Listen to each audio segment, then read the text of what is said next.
Yo, yo. What's up, everybody? What is up? What is up?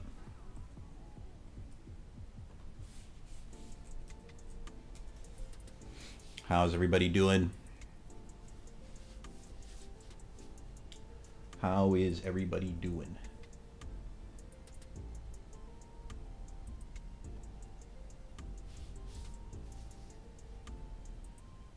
Hope you guys are doing good. Obsidian, what's up? How you doing, bro? Suki, what's up? Ashura, how are you guys all doing? Bear Bros, what's up? How are you guys doing? Been a while. It has been a while. Kisuke, how have you been? How have you been? Yeah, I'm gonna have a video posted this week too. My fault on not posting for the past couple weeks, bro. I've been super busy with classes. I've been super busy with school, man. But I'm working on some videos now, so I'm gonna have videos posted this week. We'll be posting again. What's up, Bob? How you doing? My guy posted at a reasonable time twice in a row. Is Gojo your favorite JJK character? Yeah, I'd say Gojo's my favorite. Yeah. My initial favorite character in JJK was actually like start of series Maki. Start of series Maki reminded me of part 1 Naruto. Are you gonna do Kagurabachi content? Yeah, I am. So I'm almost caught up with Kagurabachi. I'm on chapter 93, so no spoilers in the chat, please. No spoilers in the chat. But I like love Kagurabachi, bro. It's so good. I'm gonna have a segment where I'm like talking about Kagurabachi a little bit later, but like real small summary. It's basically JJK with swords. So if you like JJK, like it's almost guaranteed you'll also like Kagurabachi. But what's up, you guys? Today, yeah, we got some interesting stuff to talk about. I was just reading through JJK earlier, and was just thinking about like different things throughout it. So I wanted to like. Well, there's a few different like power scaling scenes I wanted to talk about in the Gojo versus Sukuna fight, and a couple other scenes in the Shinjuku battle, and then we can talk about some Modulo stuff too if you guys want.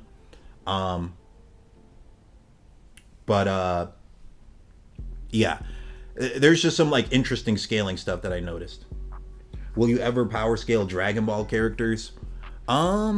Maybe someday. Maybe someday. You really just want Gojo to be stronger, don't you? No, it's more just like, out of all of the fights I've read in Shonen, Gojo versus Sukuna sticks out maybe the most. Like, I've never seen a fan base flip so quick. Where, like, I don't know if any of you guys in the chat actually read JJK Weekly. Let me know if any of you guys actually read JJK Weekly when these chapters were coming out.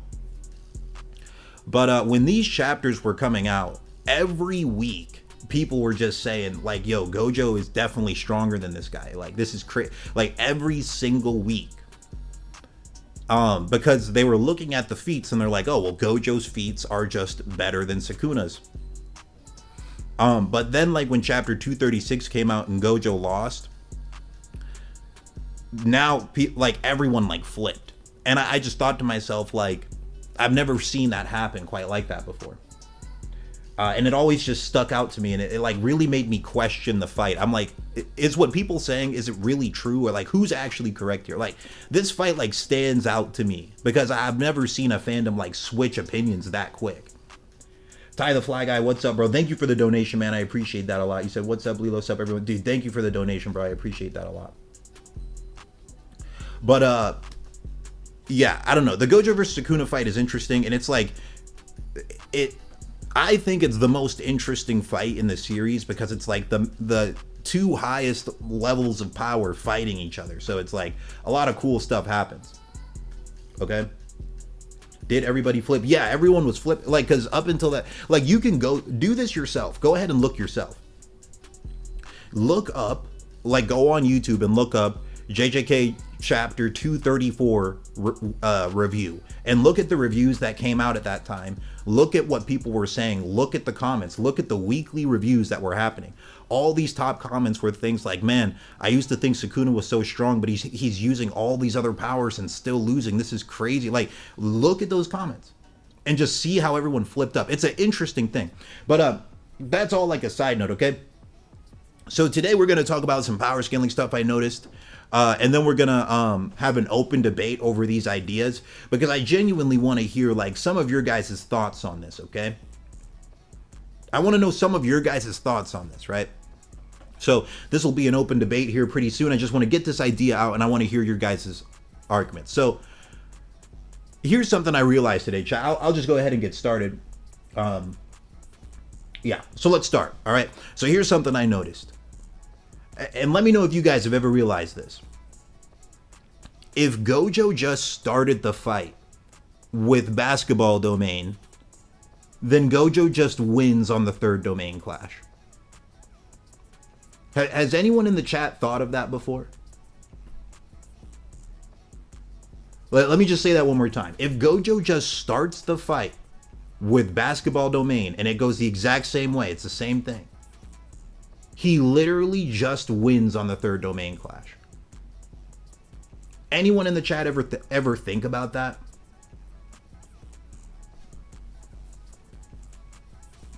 And I really want you guys to let me know. Cause I mean, yo, Dark World, Dark World, yo, what's up, bro? Thank you for the donation, Dark World chat. Make sure you check out Dark World's channel. He makes really good content. Okay? So, yeah, what I was saying is, I'll just say it one more time here. If Gojo just started the fight with basketball domain, he wins on the third domain clash. This is like shown to us very clearly. Okay? And I'm trying to wrap my head around how that's just okay with people, really. Like, this is like what I really don't get. Like, think about what I just said. This is Gojo using all the abilities he already has. If he just starts the fight with basketball domain, then by the third domain clash, the stuff that happened in the fifth domain clash happens on the third. Like where Sukuna's taken a bit too much damage. He tries to go into the fifth domain clash. He's like 0.1 second too slow, and Gojo just like punches him in the chest, and then Mahoraga saves Sukuna. If he just starts with basketball domain, Mahoraga would not be adapted, and Gojo just kills him in the third clash. And not only would he just kill Sukuna, right? He would be beating a Sukuna who has a specific plan to beat Gojo, and we see throughout JJK, plans are a buff. They're an additional advantage. Not only that, he's using his domain expansion, like his strongest ability at max, and he's using the max, like the strongest ability of the 10 shadows at once. So it's like, so it's Sukuna with a plan, like with a prep time, a plan buff, the domain expansion, his own shrine, and the 10 shadows strongest technique all at once, loses to a Gojo who just starts with basketball domain in like 3 clashes at most. You could actually argue it would be less than 3. Like, because like when Gojo's using reverse curse technique to replenish his curse technique, he's damaging his brain doing that, right? That means his output is lower. Do you guys realize that? Like, I can really go in detail. Like, these are things I haven't really put into, like, videos yet, and I'm working on it. But this is just something I don't see people talk about. Let me just show you this real quick. Let me explain to you what I mean. Let me just explain to you what I mean, all right? Hold on a second. Let's go to this. So, this is Gojo going into the third domain clash, right? After the third domain clash, Gojo's, like, his brain's already been damaged to the point where his nose is bleeding. You guys realize that means his output's lower, right? Do you guys realize that? You guys realize this is like a lower output Gojo that's beating Sukuna in these things? Are you guys real? Like, people don't talk about this. Like, this is not full power Gojo here. He's lowered output because he's damaged his brain. And we see in JJK, when you're damaged, your output is lower. So this is like a lower output Gojo beating Sukuna in these 3 minutes still. Beating a healthy Sukuna in these 3, like, do you guys really think about this? Like, really think about what I'm saying here. Okay, so, like, imagine, like, it just gets really crazy when you start thinking about it. Because it's like, not only was Gojo, like, his brain was damaged when he was beating Sukuna in these things, so his output's lower from that.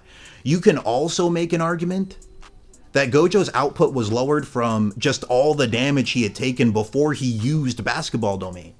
He got hit by Sukuna's full domain twice, bro. He literally, okay, because like I don't think people notice this point. It's shown in the Yuki versus Kenjaku fight. When you take a lot of damage in JJK and then you heal yourself with reverse curse technique, your output is lowered from that. Like it's stated for Yuki and Kenjaku. Yuki's output was lower because she used reverse curse technique 1 time. Kenjaku was weaker because he used reverse curse technique 1 time. Gojo, let me show you. One sec. Okay, Gojo, hold on, they're about to open it now.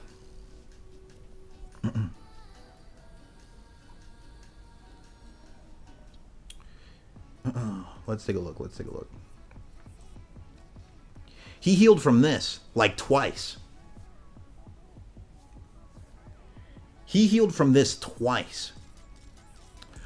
And then he used reverse curse technique to replenish his curse technique twice. This is the Gojo that was beating up Sukuna in these domain clashes was not like full power Gojo, and he was still just crushing him in the domain clashes.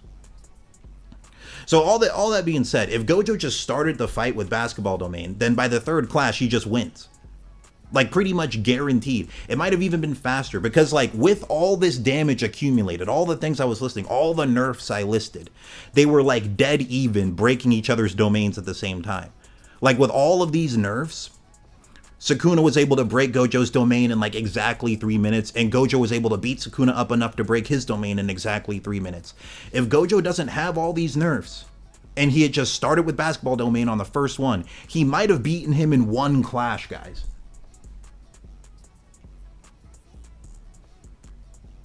Has anyone thought about, like, have you guys ever talked about that before? Any thoughts on that? Any thoughts on what I just said? Did you guys like grasp that argument? Like that's like the basic premise, right?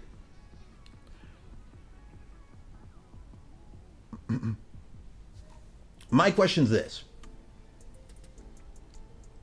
Why didn't Gojo do that? Okay? And I really want to have a discussion on this, right? I want you guys, because I was sitting here trying to figure it out myself. Why didn't Gojo do that? Okay? And I thought maybe, you know, I'm hoping this chat here will have like some Sukuna fans, some people who really like Sukuna and can give me some good counter arguments. I want you guys to explain to me, why didn't Gojo actually do that, right? Because I was sitting here trying to figure it out. Let me tell you why I was like perplexed by it. Okay, because we get this scene that I have on screen right here. We get this scene going. This is Gojo and Sukuna's first domain clash, by the way. This is where I got real confused, okay? Because we see Yuji Itadori, like they're having this big conversation. They're like, man, I wonder what's gonna happen when Gojo clashes with Sukuna. You know, Sukuna has an open barrier domain and Gojo has a closed one. They're like, whoa, really? That's crazy. I wonder what's gonna happen. And we got Yuji Itadori, a dude who's canonically pretty dumb. Okay, like that's a canonical thing about his character. Yuji is kind of dumb, right? Oh wait, yo, my stream's lagging.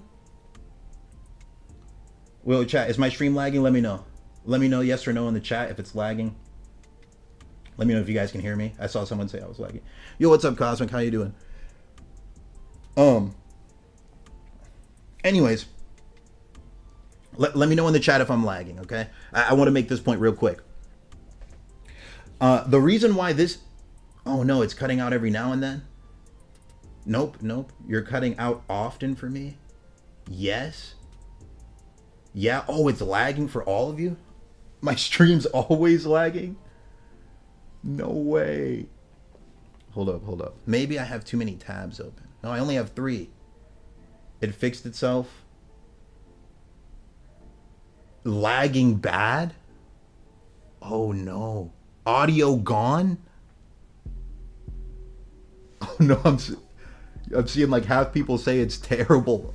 Wait, can you guys not hear me? It's not cutting for me. You're not lagging, it's not lagging for me. No bro, for me it's fine. I fixed it by rejoining. Fine for me. Okay, I'm gonna keep going, alright?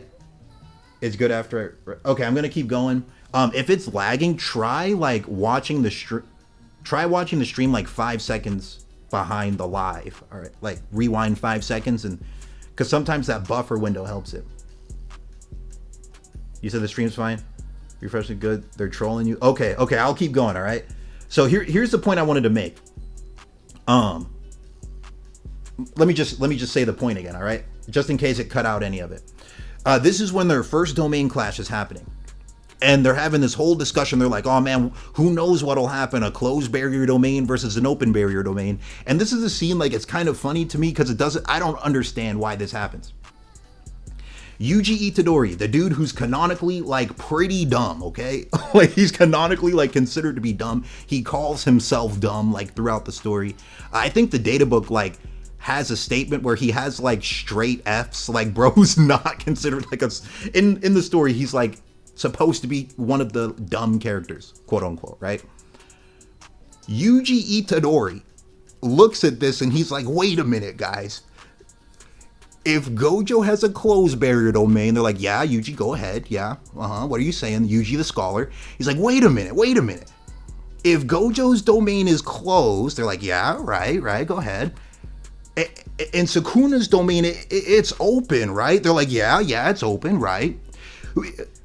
When I think Gojo's is gonna be weak to attacks from the outside, they're like, oh, whoa, Yuji the genius, bro. Like that's like the most basic thing ever. And you're telling me Yuji Itadori thought of this before Gojo Satoru? I want someone to explain this to me, bro. I want some of these Sukuna fans. I want some of these Sukuna fans to explain how this makes logical sense. I would like anyone to explain how this makes sense. How is Yuji Itadori figuring this out before Gojo freaking Satoru? Oh no, the domain is gonna be weak to the outside. It's like they all were in Shibuya. They all saw the range of Sukuna's attack. They all saw the range of the domain expansion. They should all know this. They should all know this. Here's the thing I really don't get, right? Like I was saying, why doesn't he just start with the basketball domain? Because it's like the reason in story, right? In story, the reason why Gojo does not start with basketball domain is because he didn't think about this. That's all we're given. He didn't think about this. But Yuji Itadori, this dude who's canonically dumb, figures it out in seconds. So I was really sitting here trying to understand, like, how does this even make sense, right? So, like, here's some things I was thinking. It's either Gojo literally had no information going into this fight at all. Like, here's the different options I have, right? And I want you guys in chat to explain to me what you think the actual reason is, right? Because here's the stuff I was thinking of. I was like, so the reason Gojo doesn't start with basketball domain is because he had no idea what Sukuna's domain was at all. That's one option, which makes no sense. Like, all these guys were at Shibuya, they saw it, like, and they were with him for a month. Okay, so that's one option, and I don't think that's it. The other option is like just pure arrogance. Like, Gojo thought his domain would overwrite Sukuna's. That's the second one. He just thought, oh, I'll just overwrite his domain. But even that theory doesn't make sense, because in the second clash, Gojo doesn't try the basketball domain either. So that option doesn't make sense either. The third option, the one I think it literally is that Gojo didn't think about this fight for even 5 seconds.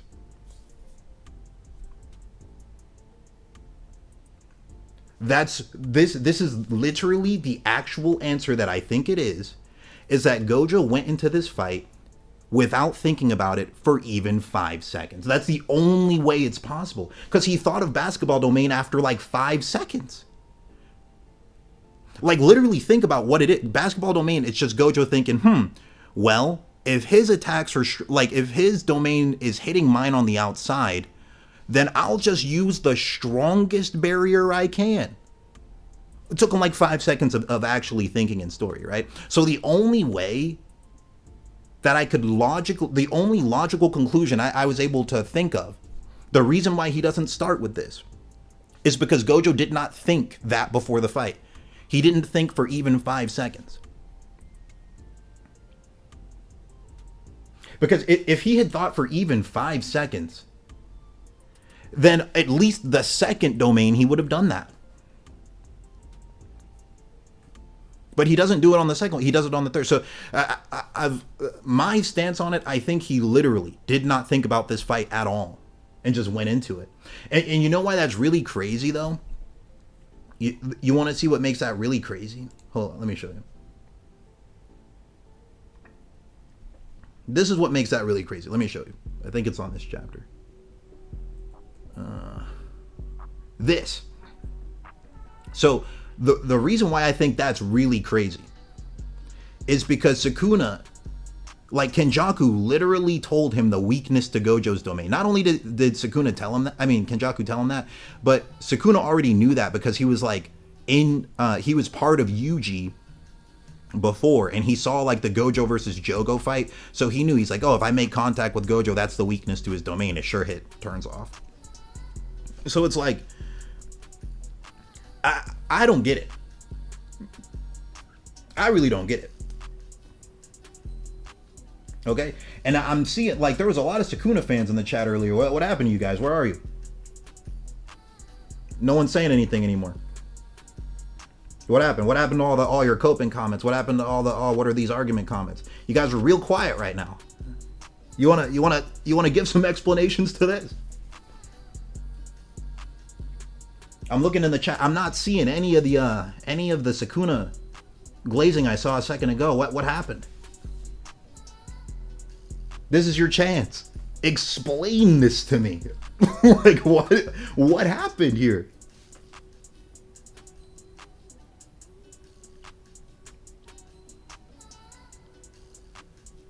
I'm not seeing nothing, bro. So I'm trying to understand it, right? Like, like, that's why I wanted to have this stream. I genuinely would like some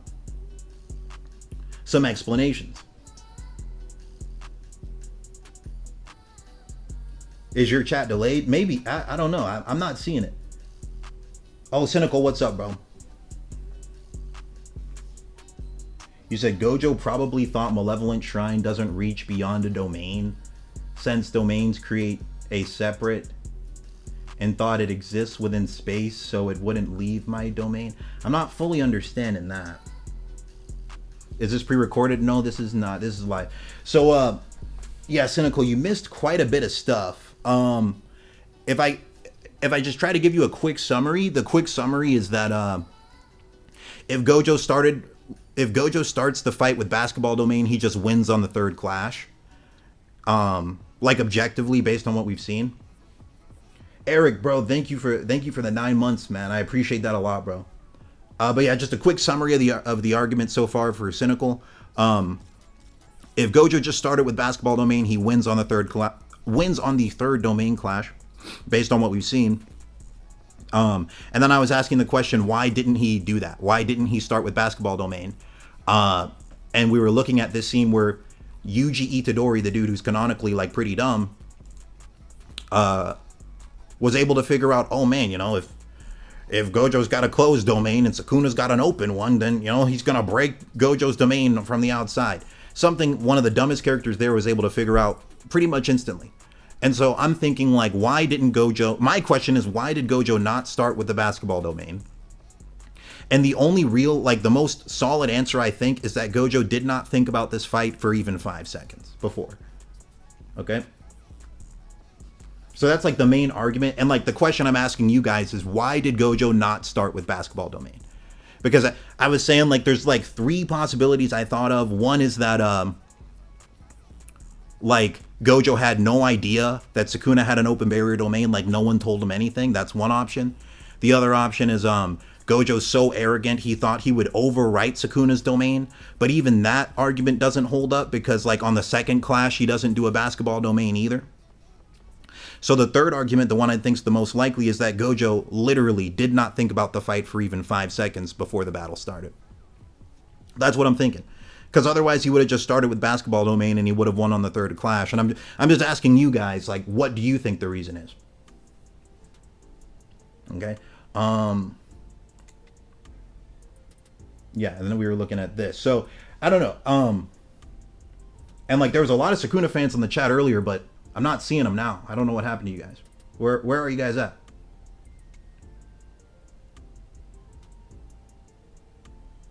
Where are the Sukuna fans? Usually when I do these, there's a lot of Sukuna fans in the chat. Where are you guys?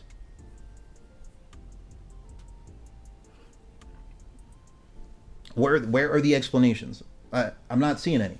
Am I missing them, chat? Like, if you have an explanation why Gojo didn't start with basketball domain, at Lilo's Adventure and then type it. Because I'm looking, I don't see it.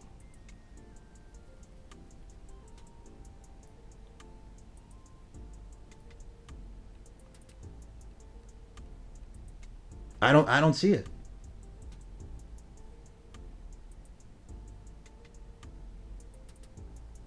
Am I missing it? Oh, they're in the Discord server? Okay, so yeah, let me just open this up to the debate. Maybe that's what you said. Read my last big message if possible. Oh, sure thing, Ty. Let me see. Where's that at? Where's it at? You said because he genuinely had no clue he had an open domain. Bad writing. Wait, was that the one you meant? I'm not seeing that anywhere else. Dark World, he said, Sukuna's Lil Mouth Belly versus 14 Doritos Locos Tacos. That's crazy. Oh, that's just actually wild. Gojo didn't conceptualize it yet because no one really thought an open barrier domain was really possible. That's fair, but like they saw it though. They were there. Okay, so I'm just gonna let me open this up to open debate here. There's a few more things I wanted to like focus more on. Like the point I was making at the start of the debate is like Gojo was breaking his domain in exactly 3 minutes while Gojo was nerfed, bro. People like don't talk about that. He was nerfed, bro. Bro was literally nerfed, man. He was beating him in 3 minutes. So it's like if he started with the basketball domain, did not have any of those nerfs. What if Gojo just beats him in like 2 minutes 50 seconds? And then Sukuna's domain just breaks in the first one. It's like, and then Maho's not adapted. He's just fried. So here, let me open this up. Let me open this debate up, okay? You said, how can I join your debate Discord? Oh, here, hold on a sec. I am going to put the link here. I'll put the link in here so you can join it. But isn't this like a? I think this is interesting, bro. You said Gojo was barely nerfed. His third clash and fourth clash had the exact same. No. You missed the earlier part of the debate, of the stream where I explained it. It'll take me a while to explain it again, but like by the third domain clash, like after the third domain clash, Gojo's nose was already bleeding. He had already damaged his brain a lot from doing reverse curse technique to replenish his curse technique. Damage lowers your output, so he was beating Sukuna up while he had lowered output. Another thing is like we see in JJK in the Kenjaku and Yuki fight, just using reverse curse technique lowers your output as well. And Gojo had been hit by Sukuna's full domain like twice. And healed from that twice. So it's like he was nerfed, bro. And he was still beating Sukuna up in that time. So here, I'm going to hop into the debate now. Oh, we got a good amount of people here. Here, hold on.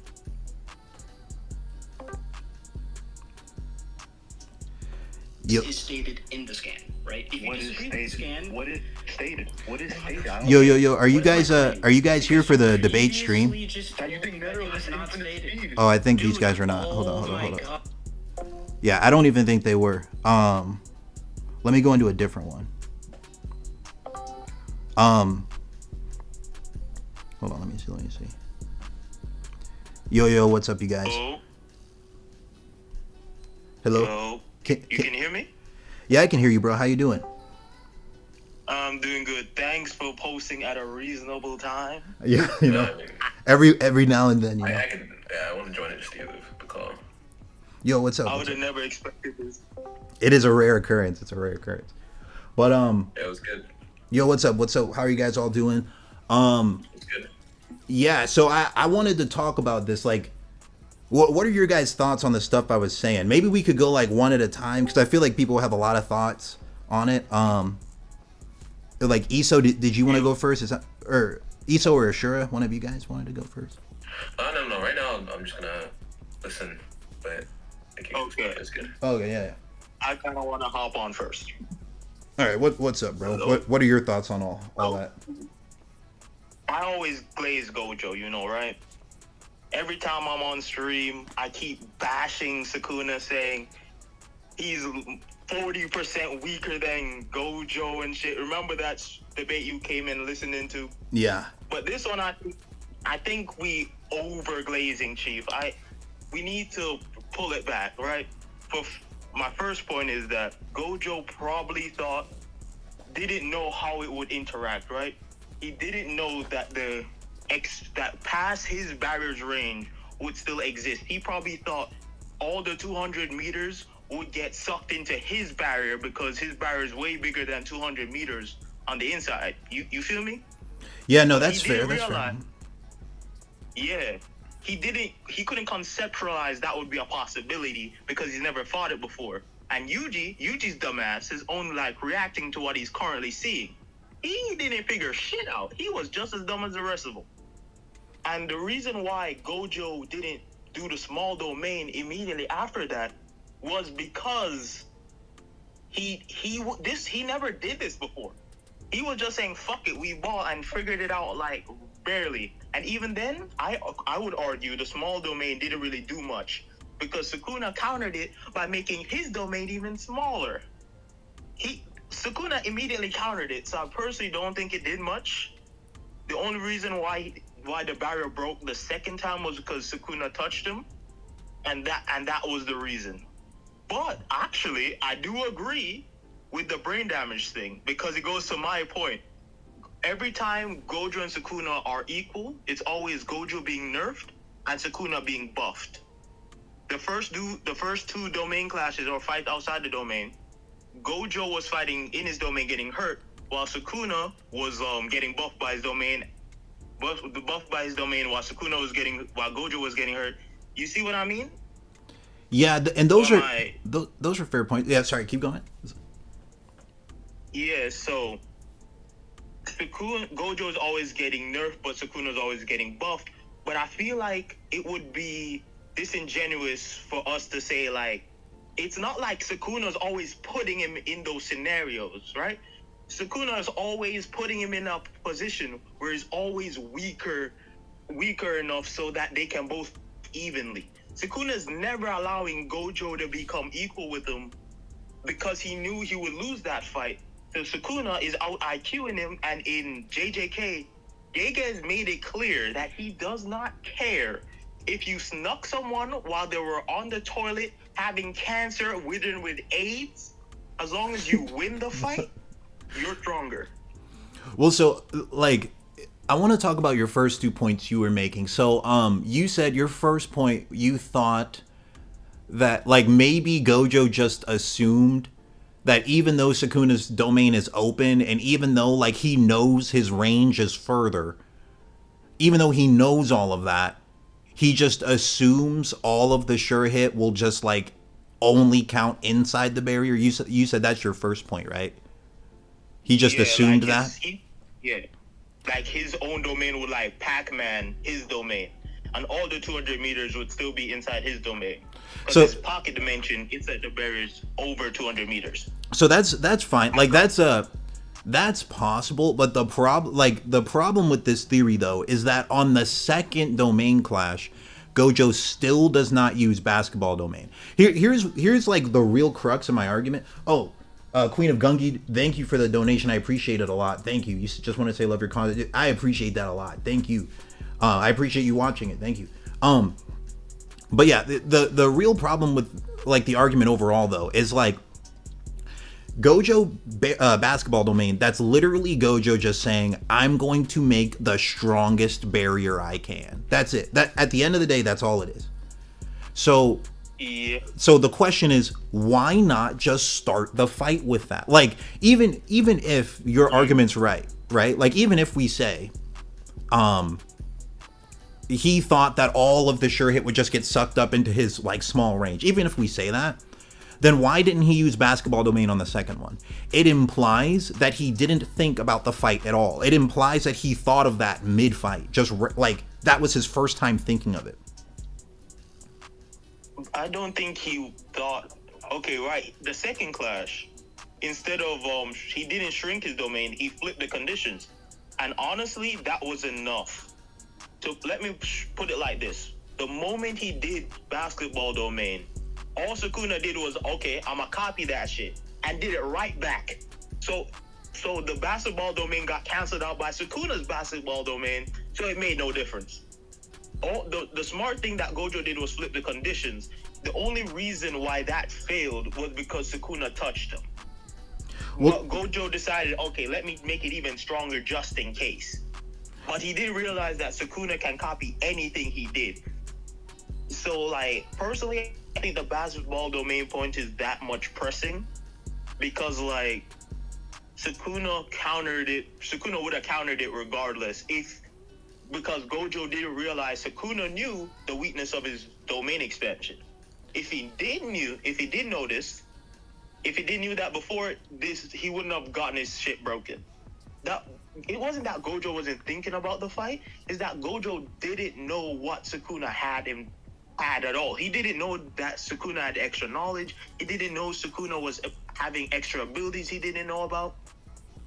Sukuna had it perfectly planned. I'm not what I'm saying. I'm not 100% sure though, because like I'm looking at the panel right now where on the second clash, like Sukuna like increases the output of his slashes on the outside to break his domain. I think he does like a similar thing to the basketball domain, but the basketball domain can just withstand it for 3 minutes. I disagree. I don't think he ever does that on the basketball domain ever. Like he never got the chance to touch Gojo again. Yeah, he doesn't like turn off his sure hit, but he well, let me see. Let me read. It says the binding vow. Oh yeah. So it's a specific binding vow in the second one where it's like he turns off the sure hit on the inside and he increases output on the outside. But on the third and fourth, he's still just increasing output on the outside, right? And like basically, like my argument is the basketball domain is stronger than the second one Gojo does. It has a stronger shell, right? So my question is, why doesn't he just start the fight with his strongest shell? because he didn't realize, he didn't even conceive of the idea until he said, okay, the second one didn't work. But the reason why... Yeah, well, that's my point, right? Like, he didn't conceive of the idea. That shows he didn't think about it. That's what I'm saying. Like, that's my whole I argument. disagree. No, how can you plan against an open barrier? Sorry. Huh? What was that? Well, no, yeah, we could like iterate through people. So yeah, Bear Bros, what were you saying? I said that even if Sukuna knew he had an open barrier, how can you physically comprehend to fight back against it? It's something that's never been done. Even Physicality was talking like, this is inconceivable. There's no way that can be possible for anyone to fight against. Well, it's just because they all saw it. They all like actually saw it, and so like the fact that I think. I was just gonna say the fact that Gojo mid-fight thought of basketball domain in like a minute implies to me that he didn't think about the fight at all before this. Otherwise, the basketball domain would have been the first thing he did, or the second at the very, or at the very latest, the second thing. I disagree because the basketball domain didn't really help much. The reason why Sukuna's attack potency on the outside of the domain got increased, the second one, is because Sukuna just decreased the size of his domain proportional to Gojo's. Sukuna didn't realize that was possible either. But Sukuna just copied that shit and canceled out the effect. The real reason why Gojo's domain broke on the second domain clash was because Sukuna knew the weakness of his domain expansion. No, I don't think that's enough though, because like when we're looking I'm looking at the panel where he does the basketball domain for the first time, right? And Yuta says this time Sukuna's decreasing his domain range to increase his domain's output. So it's like he's doing the same thing he did in the second clash, but just with a different method. Like instead of turning off the sure hit on the inside, instead of just turning off the sure hits, he's just decreasing the range. Copied. Yeah, the same thing Gojo did. He's copied Gojo, thus equaling out the effect. Well, but like, are you guys seeing the point I'm making though? Like, saying the basketball domain didn't do anything is just not correct. What, like, well, hold on. Like, Bear Bros, do you have any thoughts on what I just said or not? Or disagreements or? I was talking to Chira's point that I don't think copying it. I don't think he copied it. I just think because in Shibuya he limited his range too. He's able to shrink it as well in Shibuya. Yeah, I agree. Like, what about real quick? Let's see. We'll just like iterate through people. What about no risk? Are you here? No risk. Yeah. Yeah. What are your thoughts on this stuff? I mean, my general take is that I don't think that Gojo thought about the fight very much ahead of time. Otherwise, he probably would have had the stronger barrier. Because Gojo kind of, I don't want to say that he didn't care about winning, because he absolutely did care about winning. But it was kind of more about like, hey, can I just go into this fight and beat Sukuna? And not about like, how do I absolutely maximize the odds that I win this fight, kind of what Sukuna was doing. So I legitimately don't think that Gojo gave it very much thought. He was just like, hey, I'm going to go in there, we're going to see what happens. So that's what I think too. I like completely agree. Yeah. And I just don't understand. I don't know. That's kind of where I'm at too. Like, here's something I would want to say real quick. Like, do you guys agree that if Gojo just starts the fight with basketball domain, he just wins in the third clash? What do you think about that, No Risk? Like, do you agree with that? Like, that take I had there?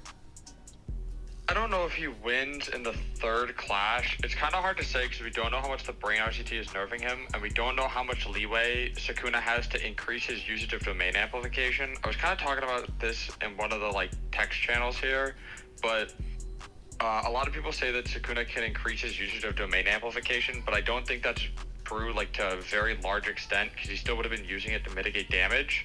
So I think there's definitely like a pretty big chance that he's able to do that. But I mean, he might just outright win on the first clash. Sukuna might also be able to compensate and not lose for longer.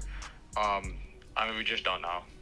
Yeah, I just think it's like overall more like so for example, in the fight we saw, right? Gojo didn't use basketball domain until the third clash. So he had already had his domain broken twice.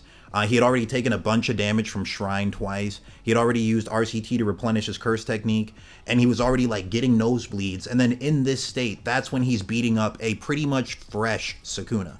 And that's when they're having like these dead even ties where it's like this nerfed version of Gojo is beating up Sukuna in like 3 minutes and then the domain's breaking, right? So I'm saying like if Gojo doesn't take all that damage and he just starts the fight with basketball domain, what happened on the 5th clash would just happen on the 3rd instead. And I think that's like being nice to Sukuna. It might happen on the 1st. But would it Sukuna adapt like once he like in the 2nd class, Sukuna realized that Gojo switched his conditions like not long after they did the 2nd domain class. So wouldn't he figure out what he did on this one and try to compensate for it like he did in the 3rd? Yeah, no, I'm saying I'm basically saying like what happens in domain clash 3, 4, and 5, it would just happen in 1, 2, and 3. It would be like the same thing, but the difference is Mahoraga would not be fully adapted to Unlimited Void. So when Sukuna gets stun locked by Unlimited Void like he did in the 5th clash, this time it's happening on the 3rd. Maharaga's not adapted. Let's say Mahoraga comes out, tries to stop Unlimited Void, it just doesn't do anything. He gets one tapped by red and then Sukuna's still just frozen there. Like that's basically what I'm saying would happen. And that's like being really nice to Sukuna, ignoring all of Gojo's nerfs. I disagree because first off, so Gojo just didn't have it in his kit at the time. He awakened it mid-fight. So it kind of feels weird to give Gojo an ability he didn't have before. But even if he did do that, Sukuna would have just dropped the Mahoraga plan and went into true form Sukuna. Well, okay, like he would have equaled out just equaled out the physicality difference. Yeah. Now that's like a really good point. So, yo, what's up, Deadbird? What's up? Yeah, everyone in chat, go check out Deadbird's channel. He makes great content. But yeah, that's a good point. So like, this is what I'm talking about, right? Like basketball domain, this isn't like a stronger Gojo. He has the ability to do this. This is just a Gojo who thought about how to fight Sukuna. That's it. So like, the argument I've been making from the start is I don't think he thought about it, right? Because if he did, he would have just had it at the beginning. But that's like one part of it. The other part is this, though. If Gojo's this strong, he's capable of doing these things, right? Against the Sukuna that has like a prep time advantage, like a plan buff, you could say, and he's using like his domain expansion, and he's using Mahoraga all at the same time, and Gojo's still able to defeat this guy. If all he does is just think about the fight beforehand, is it really fair to say Maguna's stronger than Gojo in that case? Like what you guys just said is like, oh, if Gojo fought at all, Maguna's losing in like 3 clash and has to go into a different form. So it's like, I don't understand the argument for saying like Maguna's stronger than this guy if like all it takes for him to lose is you give them equal information. If we go not by Gojo's definition, by Gege's definition, yeah, as much as it pisses me off, I've actually read into what Gege sees as strength now, and I realize he has multiple statements of saying he doesn't care about sneak attacks. He expects sorcerers to be as conniving as possible. So Gege in particular does not care about 1v1, no prep time, none of the. Gege specifically says whoever wins the fight is stronger, and it doesn't matter the condition of the opponent. Well, in that case, then Kenjaku's stronger than Gojo too, and that doesn't really make sense. I don't even think that's actually what Gege thinks, because like if you say that, that means Kenjaku in Shibuya is stronger than Gojo. He beat him. He sealed him. Loki, Gege said Toji was like and Gojo were on the same level after Toji made Gojo like stay awake for 3 days straight using his curse technique constantly, burning his brain. And Gege still said, oh yeah, they were on the same level. I don't think he really says that. Like, I'm pretty sure this was like a data book statement, yeah. I honestly, Gege is that. Also, Gege has a databook statement saying the hollow purple at the start of the fight was specifically to say, like, it would be like a not a fair fight. That's what Gege says. Like, that hollow purple was to show Sukuna, like, this is not a fair fight. Whatever goes, goes. That's how Gege sees strength. And personally, I don't see it that way. In a power scaling sense, I don't think most people sees it that way. But that's how Gege saw it. And that's how Gojo sees it as well. It doesn't matter what the situation is. If you lose, you lose. Yeah, I don't know about that. I don't know. I haven't seen those statements myself, so I'm not so sure. But maybe you're right. Maybe. I could just jump in for a second. Yeah, go ahead. I would honestly say that that's kind of an argument in the pro Gojo camp in my mind. Because when you say that, the thing that immediately jumps out to me is, yes, in JJK, in verse, and then what Gege thinks, if you win a battle, like, people aren't out here making excuses like, oh, he snuck me, oh, he had prep and I didn't, like, they're not crying about that. They're just, oh, that guy was stronger than me, I lost. Which makes me think about the statement that Gojo makes at the end of the fight. Well, who cares that guy had prep time and he had an extra curse technique and I wasn't really prepping for the fight. He beat me. I lost. I was weaker than him.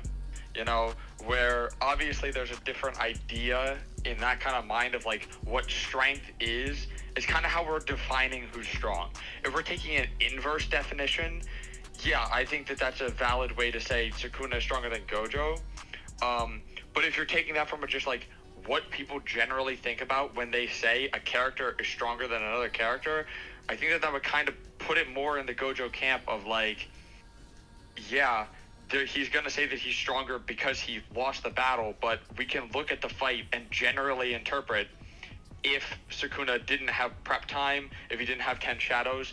I'm not saying he absolutely would have lost, but Gojo definitely would have had a better shot at winning. And, I mean, that just depends on how you want to define strength. Like, you're making more of a semantic argument, or I guess I'm making more of a semantic argument. But I don't think that generally disproves anything that Lilos has been saying. Yeah, I mean, I just think this is just something like interesting to consider, right? Because like Gojo, like the basketball domain, like I said before, that's not like Gojo getting stronger. That's just Gojo thinking about this fight for a few moments. That's all it represents.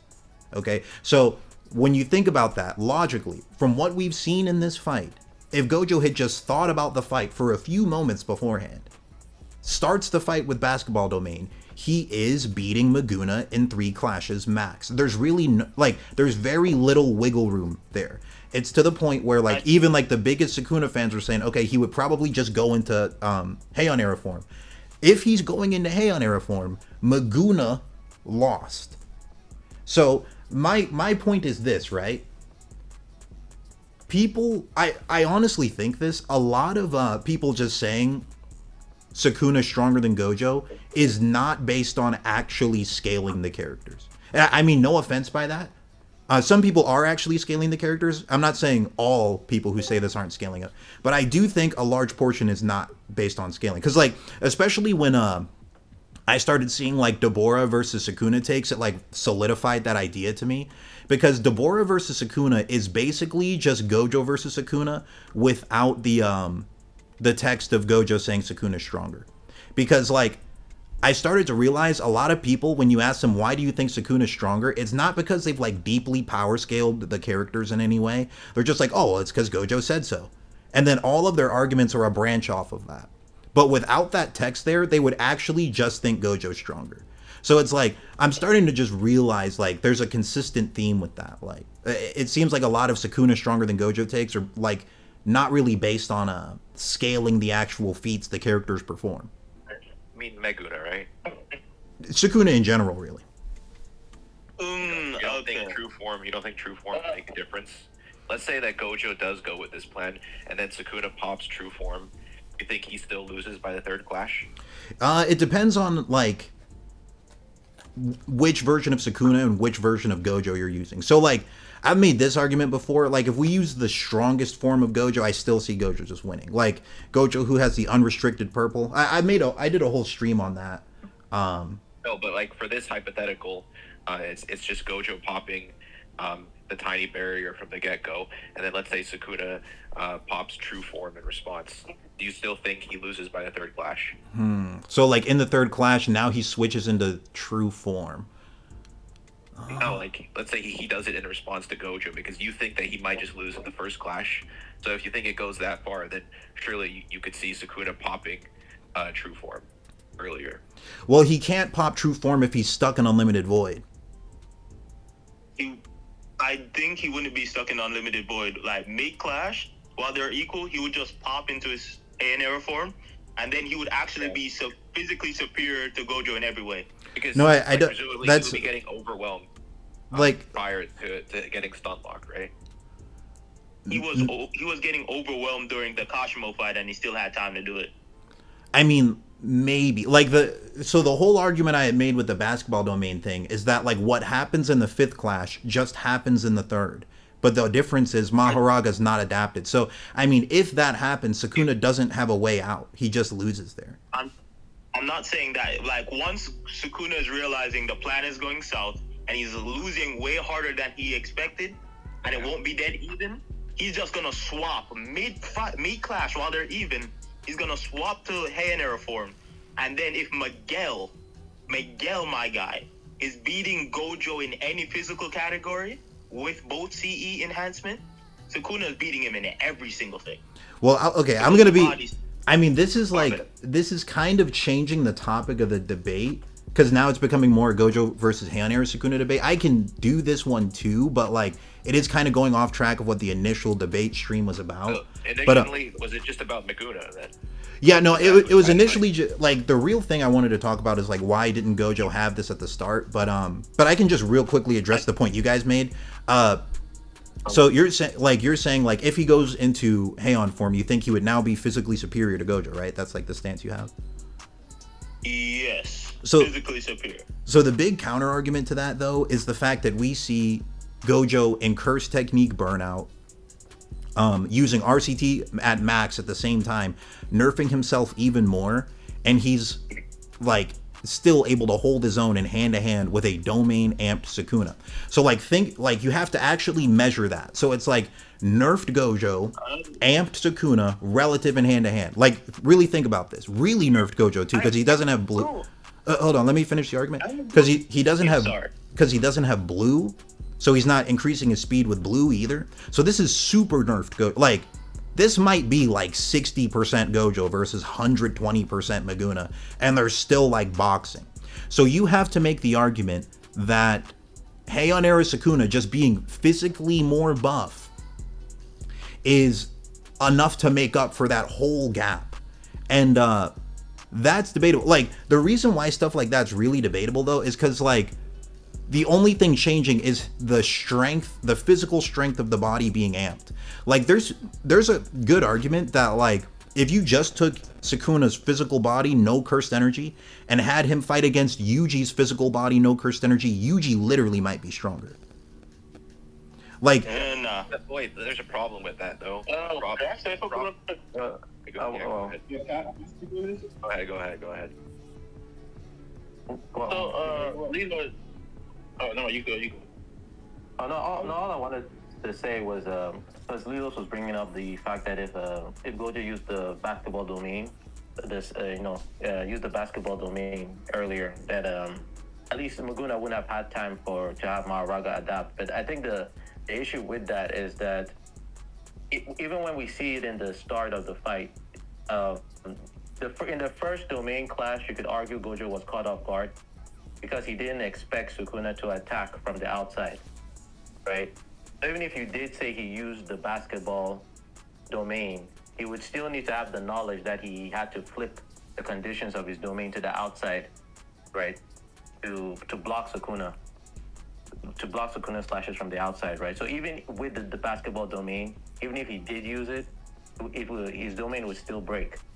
Because he didn't know, at least he didn't know that Sukuna would attack his domain from the outside, right? So that's why I would disagree with you on that point. That's fair. Yeah, I mean, I just think, like, honestly, when I really think about the characters, my honest thought is, like, with Gojo being, like, this sorcerer genius, like, this once in a, like, several hundreds years level genius, because there's been other like people who were born with Six Eyes and Limitless, but they were never even like close to Gojo level. Like the last one got low diffed by Mahoraga, right? But it's like with Gojo being this level of genius, I never fully understood like why he couldn't think of this beforehand if he's able to think of it so quickly mid-fight.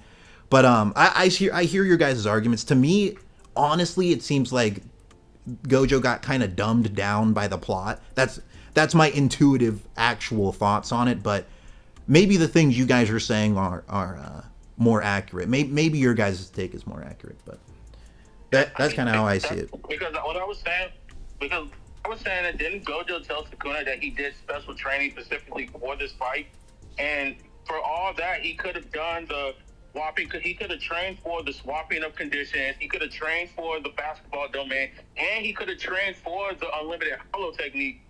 For all that just for it to fight Sukuna.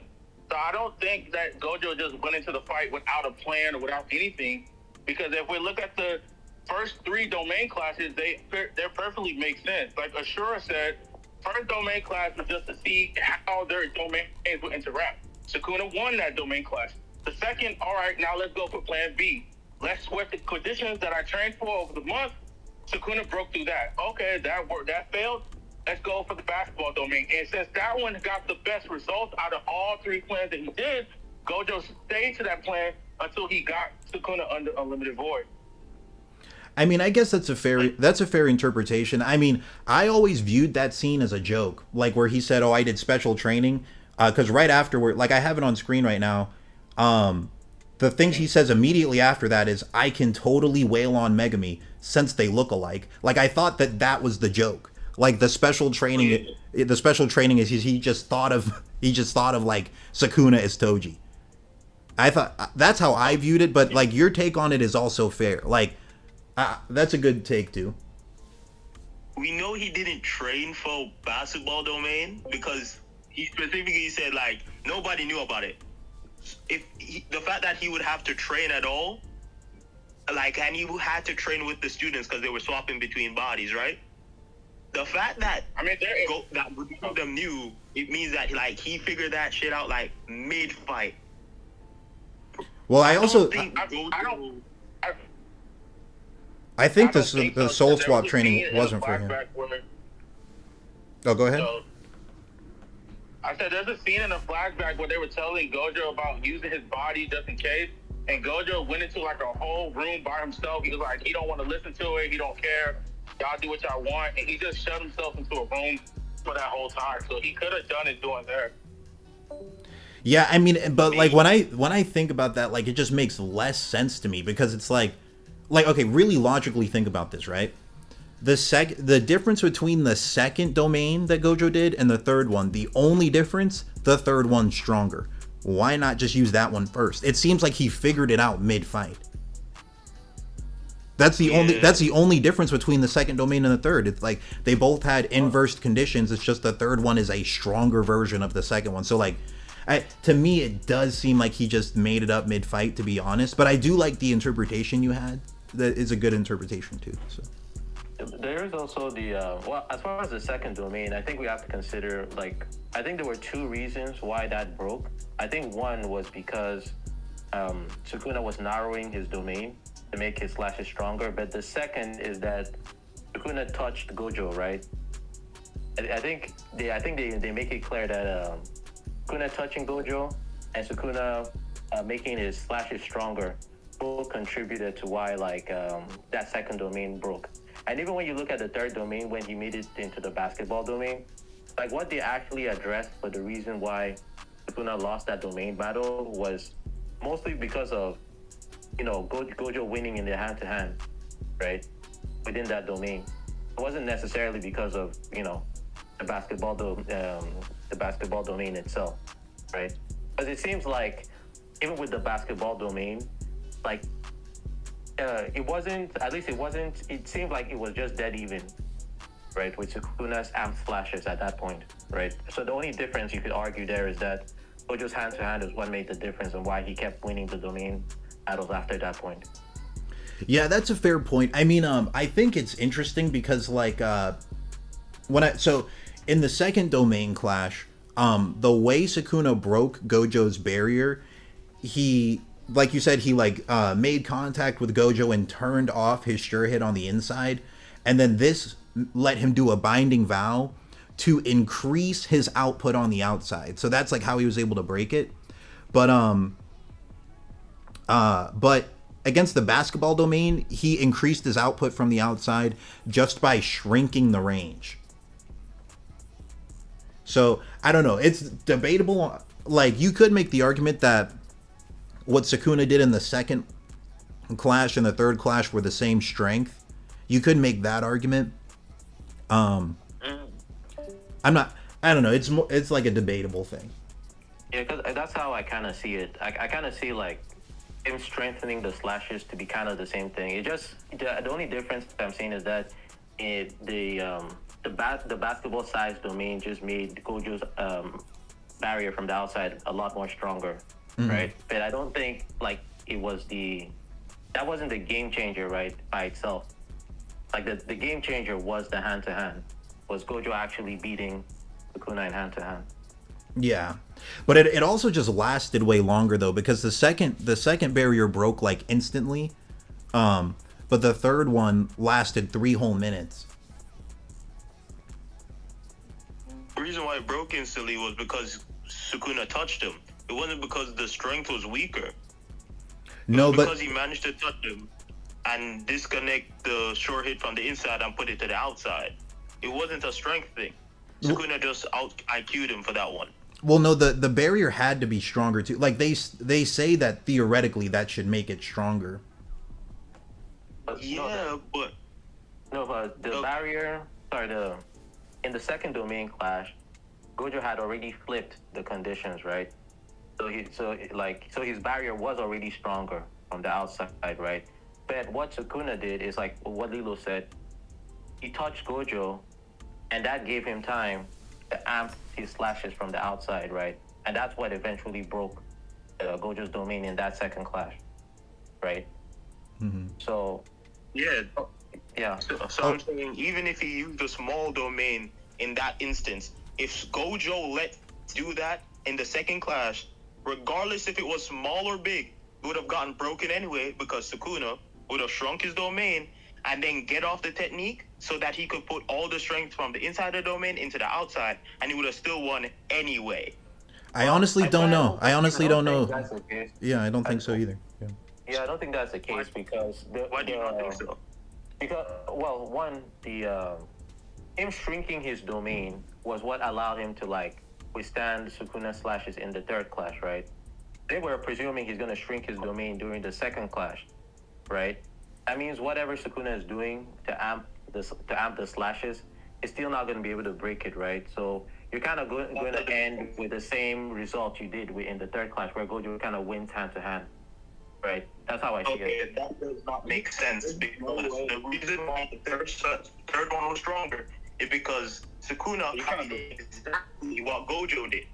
So Sukuna canceled out the effects of the small domain by copying exactly what Gojo did. Sukuna did not get rid of the short hit conditions from the inside of his domain in any of the other domain clash other than the second one. It would not have worked. I think Well, I'm not hearing you very well. Yeah, it's like going robot mode. All right, let me try again.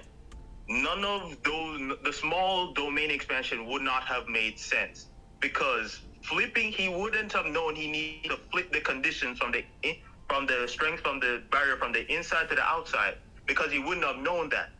So even if he shrunk it, he would have gotten shredded instantly. That wouldn't have mattered. So real quick, We're talking about this at the moment of the second domain, right? I'm getting to it. Okay. It wouldn't have mattered because, again, Sukuna would have shrunk his domain to being equal with what Gojo did, because we see it in the story. That's exactly what he does. And because Gojo would not have been able to react to Sukuna touching him and then switching the conditions and putting all the strength from the inside to the outside, it would have broken again anyway. because that's the reason why Sukuna won the second domain clash. It Well- was because he touched Gojo and broke his domain from the outside. Well, my That's the question, reason why- I think like the thing you'd have to prove though, you'd have to prove that the slashes that Sukuna does in the second domain are stronger than what he does in the third. Like you'd have to prove, because he's in both cases he's using like a binding vow in both cases. So you have to prove the second one's actually stronger. In fact, I'm not- you I could don't argue, think he has. yeah, you could even argue that the slashes he used in the third were stronger because he's actively narrowing his domain in the third clash. On top of the amp slashes he did with the binding vow, he's then narrowing his domain to get the slashes to be even stronger. So But like, he doesn't. But he doesn't take the strength from the slashes from the inside and put it to the outside. He doesn't do that in any of the other domain clashes. well, who? Gojo or Sukuna? Sukuna does not touch Gojo and then put all the strength to the outside. He never does this because Gojo didn't let him get it off again. Well, to be fair, we actually don't get to see everything that happens in the third domain clash. Like, we just see that he goes basketball domain, and then we see that they say that Sukuna's increased his output by like shrinking the range. And then when the domain breaks, Sukuna's like beaten up. But for all we know, there might have been a few moments where he did like make contact with Gojo and tried that too, and it just like didn't work. I believe we can do that. Oh, it's going robot mode. Oh, sorry. My internet is garbage. Oh, no, you it's gotta okay. see with it, right? Alright. We can deduce that he didn't do that because we see glimpses of the fight. I don't think why he's getting his ass beaten badly. I don't think he would have had the opportunity. We don't see him. We don't see Gojo mention it. We don't see anybody mention from like, the peanut gallery outside. Sukuna's domain randomly gotten stronger. No one mentions it, so it's more likely that he doesn't get the chance to do that again. Well, yeah, Stop it. I mean, can you, like, the question though is like, can you prove the binding vow he did in the second domain clash is stronger than the binding vow he's doing in the third? I can prove that it's proportionally stronger because it's the same situation. Okay. Well, no, the situation's different because like in the third one he's decreasing the range like massively. So it's like different binding vows. I need you to get up. Okay, right? It doesn't matter if he's shrinking the domain, if it's just the same as Gojo shrinking his. It's the same situation. Sukuna canceled it out. Gojo made his domain stronger, and then Sukuna says, oh yeah, shit, that's smart, and copied the exact same thing. So their domains are proportionally the same size. Well, I don't think that necessarily means that they're the same increase in power, because two things can like let's just say for ease of math that each individual slash that Sukuna does is doing like 1 damage, right? Let's say this is doing 1 damage, and Gojo's domain has like 100 HP, right? If if those things both freaking like increase by a set percentage, like it's not the exact same amount of time for them to be able to break. And because it's entirely possible that because Gojo was focused on the defense, that his domain getting buffed from the smaller size had a larger effect than Sukuna's domain getting reduced, like how much that could increase his, like, the power of the dismantle beyond what it was already at. And I think that it's obviously implied that Gojo, like, was gaining in power, like, in his domain barrier strength between clashes 2 and 3 relative to Sukuna, that he was gaining time. So I don't know if I really, like, if you can really say that. I'm confused what you're saying, because mathematically, yes, if you multiply Gojo's domain expansion and Sukuna's domain expansion shrank at the same rate, because Sukuna directly copied what Gojo was doing. Nothing changed. If the same multiplier would go proportionally, nothing changes, because the multiplier to Gojo's defense was put to Sukuna's offense. Well, okay, like here's something else to think, right? Like binding vows, I should say. I mean, just because it like looks similar doesn't mean the exact same thing is happening. He would prove that the exact same thing isn't happening, though. Well, no, I'm just saying, like, basically this whole argument that you're making here, you're saying Binding Vow in Domain Clash 2 is stronger than Binding Vow in Domain Clash 3. But, like, the reasoning behind it is, like, a bit debatable. Like, just because both domains are shrinking doesn't mean they're both getting same buffs. Then prove that they wouldn't. I would also say that it's also, like, not a direct thing that you can say that, like, oh, if Sukuna did the exact same thing, he would get the exact same result. Because he obviously, like, caught Gojo off guard when he did that. Like, I think if Sukuna tried to do that again, that he would not have been able to break Gojo's domain so easily, because Gojo knows what he's going to do. Because it's not like Gojo and Sukuna never had that opportunity in Clashes 3, 4, 5. Like, he was touching Gojo a lot of the time. So he could have made that Binding Vow. If what you're saying is true, at any point when Gojo went in for a punch, theoretically, Sukuna just could have, like, came up on him, made the exact same Binding Vow, and immediately won the Domain Clash. I think that would have been possible. Why wouldn't he have done that? Because Gojo just wouldn't let him. Gojo's not dumb. Gojo would be like, okay, you use that technique on me once, I'm not allowing that a second time. Also, like, put it in perspective. What does it matter if he can't use it again? Because what? He wouldn't do it again because Gojo wouldn't let him. It was to me, this is like a one-time off-guarded attack that he made once. He would not allow him to use it again. Also, it makes... Oh, I don't know how that would be, you know. What do you mean? It would be difficult because he needed to do a hand sign. No, I don't know how that would be off guard, because even in the second domain... And Heavenly Weather, thank you for the donation, man. I appreciate it a lot.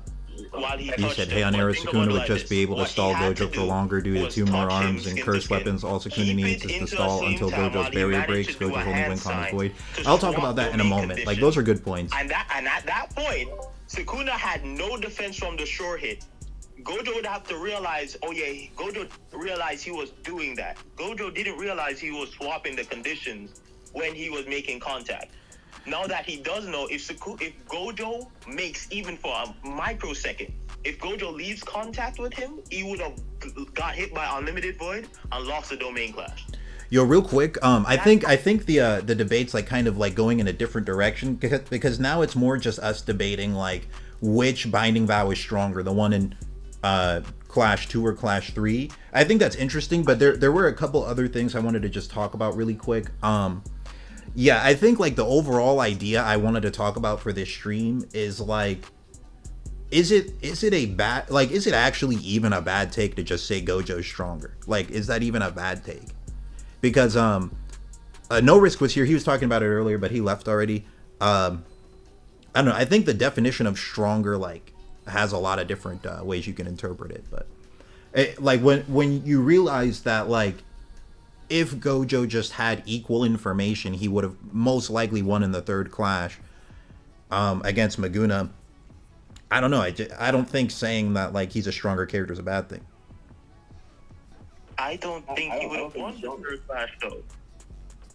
I mean, I think he's both of them have their key strengths, but the way I'll say it is like probably in like a domain clash, I would say Sukuna probably has a little bit more better showings as far as domain clashes are concerned. But when it comes to other stuff like curse techniques, abilities, I might give that to Gojo. As far as the fight is concerned, I think Gojo was stronger. There were some opportunities. There's a lot of opportunities he had to win. Yeah, I think we discussed that last time with the whole stuff with the 0.1 domain. Yeah, with the Megami. Yeah, not trying to kill Megami. Yeah. Yeah, so to me, Gojo was stronger, but I think Sukuna just like came a bit more prepared. That's the best way I can put it. I think Sukuna was stronger, hands down. I do too.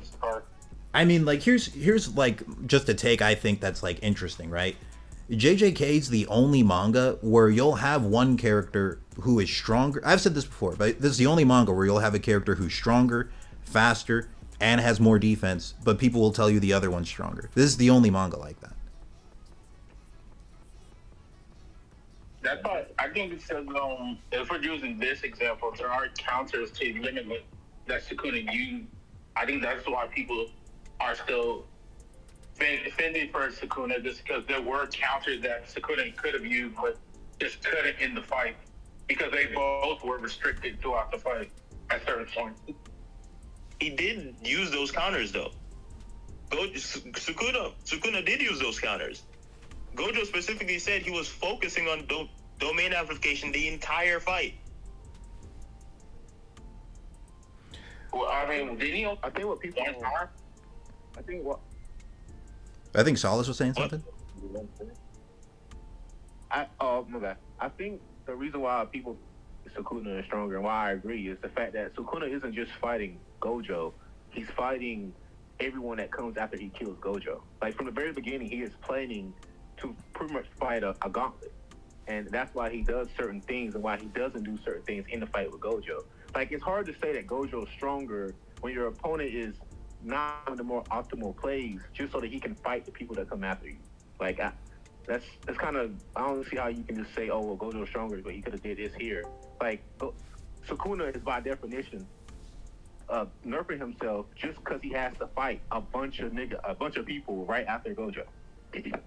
No, that's a fair take. So here's. I would say nerfing in that sense because like always re-nerfing himself.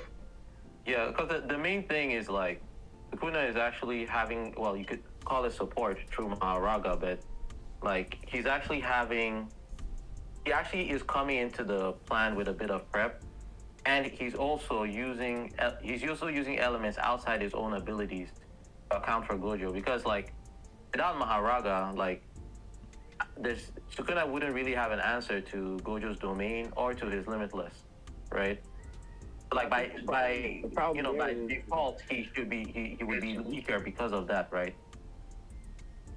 No, I think the problem there is that like they even stated in the story, like Gojo only has to win, right? Once. Sukuna has to win, against Gojo, Yuji, Yuta, Maki, Toto, everybody who pulls up. Like that's like it's two fights. Gojo only needs one. Is only participating in one.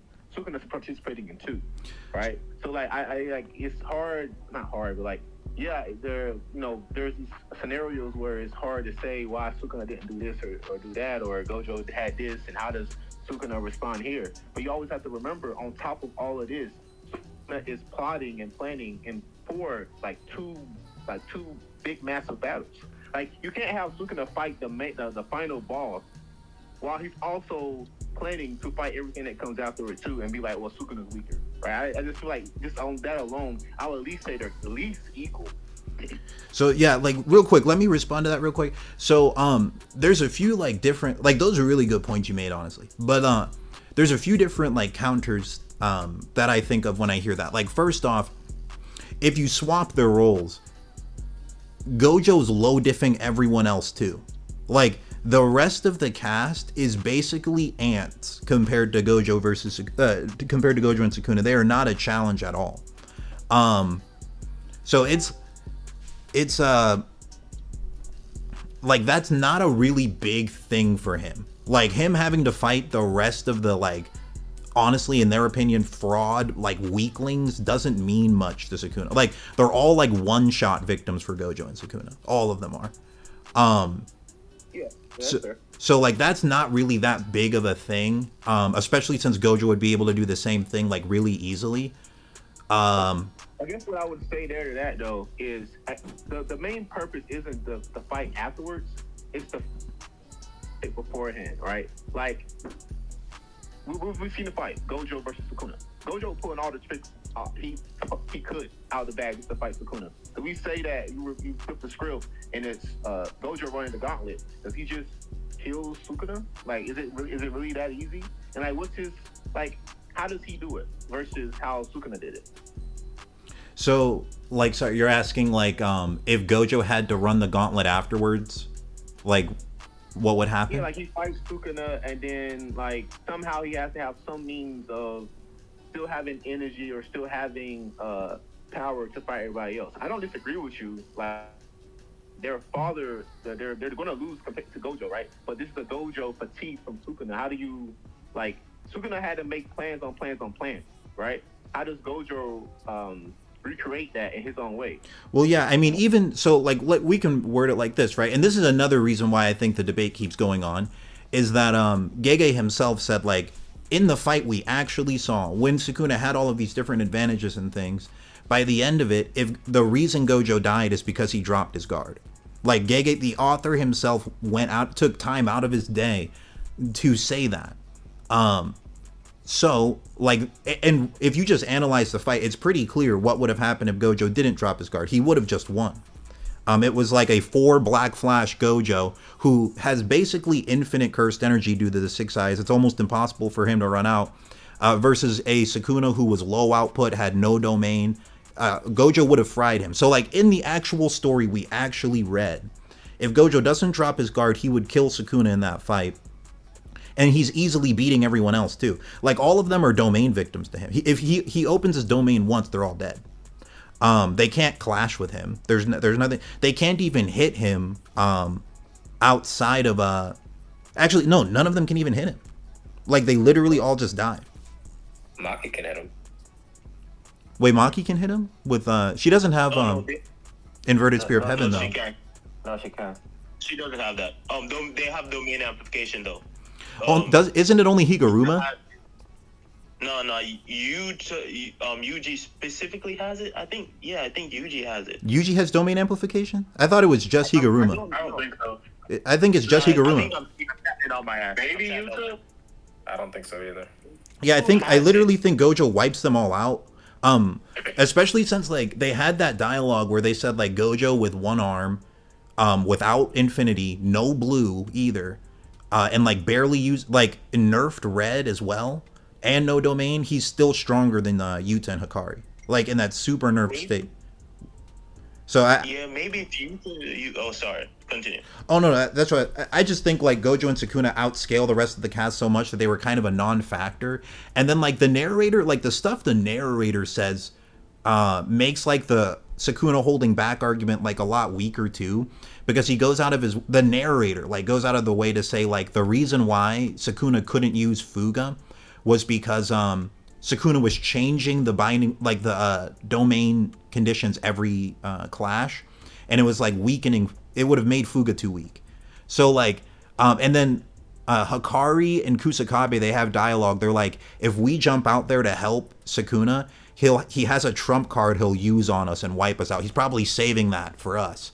And then when he does domain plus Fuga, the narrator says this is his ultimate attack. And the reason he didn't do it against Gojo is because it would not work. So it's like, these Sukuna holding back arguments don't really, like, add up, especially when you're looking at, like, what he actually does in the fight, right? Like, he's going beyond his limits, in fact. Like, using reverse curse technique to replenish your curse technique is going beyond your limits. Like, that's, like, stated by Yuta. I think people forget, like, what Sukuna is trying to do versus Gojo isn't just kill Gojo. He's trying to find a way past the infinity, right? Like, Mahoraga isn't there. Like, he wasn't intending Mahoraga to kill Gojo at all, right? His purpose was to show him a way to get the dimensional slash, right? So you flip the script, and now it's Gojo running the gauntlet, and now you have Sukuna, who doesn't have to plan for fighting all these people afterwards, right? Like, you can say what you want, but Sukuna was cooked after fighting Gojo, right? Like, he had no domain, his body was destroyed. He had I think he had equal curse energy to Yuta. Mm-hmm. If he didn't have the reincarnation, he would have been done, right? Now you flip the script, and now it's Gojo doing that against a Sukuna who can just learn and develop the dimensional slash. How does he get past that? And then we see what happens when you have a non-fatigue Sukuna, right? He just ams some shit like it's a regular dismantle. Like, what does Gojo do there? At that point, infinity does not matter. I mean, I'm not fully understanding the question. Like, you're saying, because I thought you were saying how would Gojo handle the rest of the cast, but you're saying, like, how would Gojo handle Sukuna? Yeah, it's like the elements that made Sukuna have to plan so much ahead and like restrict himself are not there if the cast ain't jumping him afterwards, right? He can just use Mahoraga to learn the dimensional slash. So how does Gojo come that? This is a non-fatigue Sukuna who's then learned a way to get past infinity without the main application, without Mahoraga. Like Sukuna's whole goal was to learn a way past infinity. From the very beginning, it was never for Mahoraga to kill Gojo. It was to learn a way that he can mimic to get past infinity. Mm-hmm. Yeah, I mean, like, so I mean, if we're doing a complete flip, right? Like, the part where I'm getting confused, you're saying like Sukuna would, if they did a complete flip, Sukuna would have world cutting slash somehow. I'm getting confused by that. Because like he needs to fight Gojo in order to get that. Like, it's not like Mahoraga would deal with that. Oh, also this is also one other thing that like Dark World pointed out to me. This is kind of like interesting. People don't really talk about it. The fact that Mahoraga's second adaptation to Infinity was something Sukuna could copy, that's low-key kind of like insane lottery level luck. Because the first adaptation was something Sukuna could not copy. It like, if you think about it logically, like, in theory, the second adaptation could have been literally anything. It could have just been something else Sukuna couldn't copy. I disagree. Like, I think Sukuna specifically told Mahoraga, yo, do something I can copy. I'm pretty sure that stated, like, he was like, yo, you're my Shikigami. Do something I can do. And, like, Mahoraga did it. I disagree with that. But I mean, like, so, like, Sukuna says he wants Mahoraga to do that, but I don't know if it's confirmed that Sukuna can literally control Mahoraga's adaptations. I don't know if that's actually confirmed. I think it's more likely. I don't think he controlled it. I think influenced it. I don't know. I think even that's debatable, honestly. Yeah, I mean, I think Sukuna was like, tell him, like, just give me something, give me what I want, Mahoraga. Like, you're my shadow. You listen to me. Give me what I want to see. And Mahoraga just did something that Sukuna wanted to see, which was the dimensional slash. And he was like, oh, lovely. Whatever the translation was for it.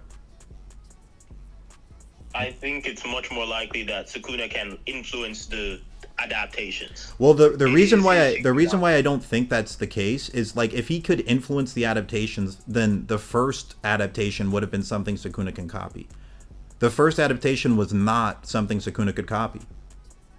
He was knocked out at the time. I don't think it. Remember, he got knocked out by the Flash. But no, like, what I'm saying though is, like, if Sukuna can influence. So that was like when the adaptation completed, but he was adapting to Gojo's Infinity for like multiple chapters. So if he's influencing what the adaptation is, then the first adaptation Mahoraga had would have just been World Cutting Slash. But it wasn't. It was the second one. So I like the way I viewed this scene is like Sukuna wanted him to do this, but I don't think he like made him do it. I think it was just like Mahoraga just happened to get an adaptation that Sukuna could use. I don't think it matters. Like, in the I don't think that's the case. Sukuna, What was no, I was just saying that I don't think that's the case just because of what happened before he did the World Cutting Slash. Like, he was telling Mahoraga what to do. I'm not saying that Sukuna told him this, I want you to do it, but I do think the way Mahoraga adapted to Gojo's Infinity, Sukuna did have some influence, because then why put that right there in the beginning, right before it happened? And then Sukuna was even satisfied with the conclusion with it. Yeah, I don't know. It's just weird because it's like, if that's the case, why wasn't this his first adaptation? Hindsight's 20/20, bro. I think this is the problem with your arguments. Like, in these scenarios, a lot of the information Gojo and Sukuna had was hindsight. Maybe Sukuna needed time to force Mahoraga to do it. He was in the shadow dimension coaching Mahoraga what to do. Beforehand, he didn't have any time. He was trying to fight Gojo. He just didn't have the time to tell him to do that. But now he had enough time. Beforehand, I don't know. Gojo didn't do the small domain was because he didn't know he had it. I don't know, man. I really think I don't know. That seems like more of a stretch to me because it's like he literally was adapting to Infinity for like a full chapter straight. Like that was the whole point of like after the domain clash, like that whole after the 5th domain, from the moment where like Gojo's dragging him across these buildings all the way until the Black Flash where he knocks him out. That whole time Sukuna's adapting to Infinity. So it's like, I really don't understand why Sukuna would just let Mahoraga get an adaptation that he can't use when the whole point, you guys said it yourself, the whole point of this was so that he could get an adaptation he can use. So like, if Sukuna really does control what adaptations Mahoraga gets, why did he let him waste one? I don't understand that. I don't think it really matters. I don't think well, for at least because I don't think he adapted to the Limitless until he made that slash, if I'm correct, right? No, he did adapt. Yeah, like right when Gojo like knocked him out with the Black Flash, Mahoraga had already adapted to Limitless. That was his first adaptation, and then he created a second adaptation. And the second adaptation is the World Cutting Slash that Sukuna could copy. Okay. That'll be interesting because I'll be wondering what he'll be adapting to in that case. Because if the case is that he already adapted to it and then just made like a better variation of that adaptation, then maybe Ashura is a little bit right in the sense that he kind of Sukuna kind of goaded Mahoraga into like pushing an adaptation he already had into at least into a different kind of variety, right? Like well, instead of just being make it long range or something. Well, yeah, I mean, Sukuna is limitless at that point, so I don't really see any reason why the other occurrence would have happened. Well, Sukuna says it. He says that Mahoraga doesn't stop adapting after just one adaptation. He says like after the first adaptation, analysis does not stop. Adaptation continues. So like Mahoraga just keeps adapting on his own. I understand what you're saying, but the idea of the adaptation is that you're adapting to overcome the subject or the obstacle, right? He had already overcome it in when he after the Black Flash, right? But in this instance, the only thing Mahoraga is doing is expanding the range of his cuts now, which is just something additional on top of something he's already adapted to, right?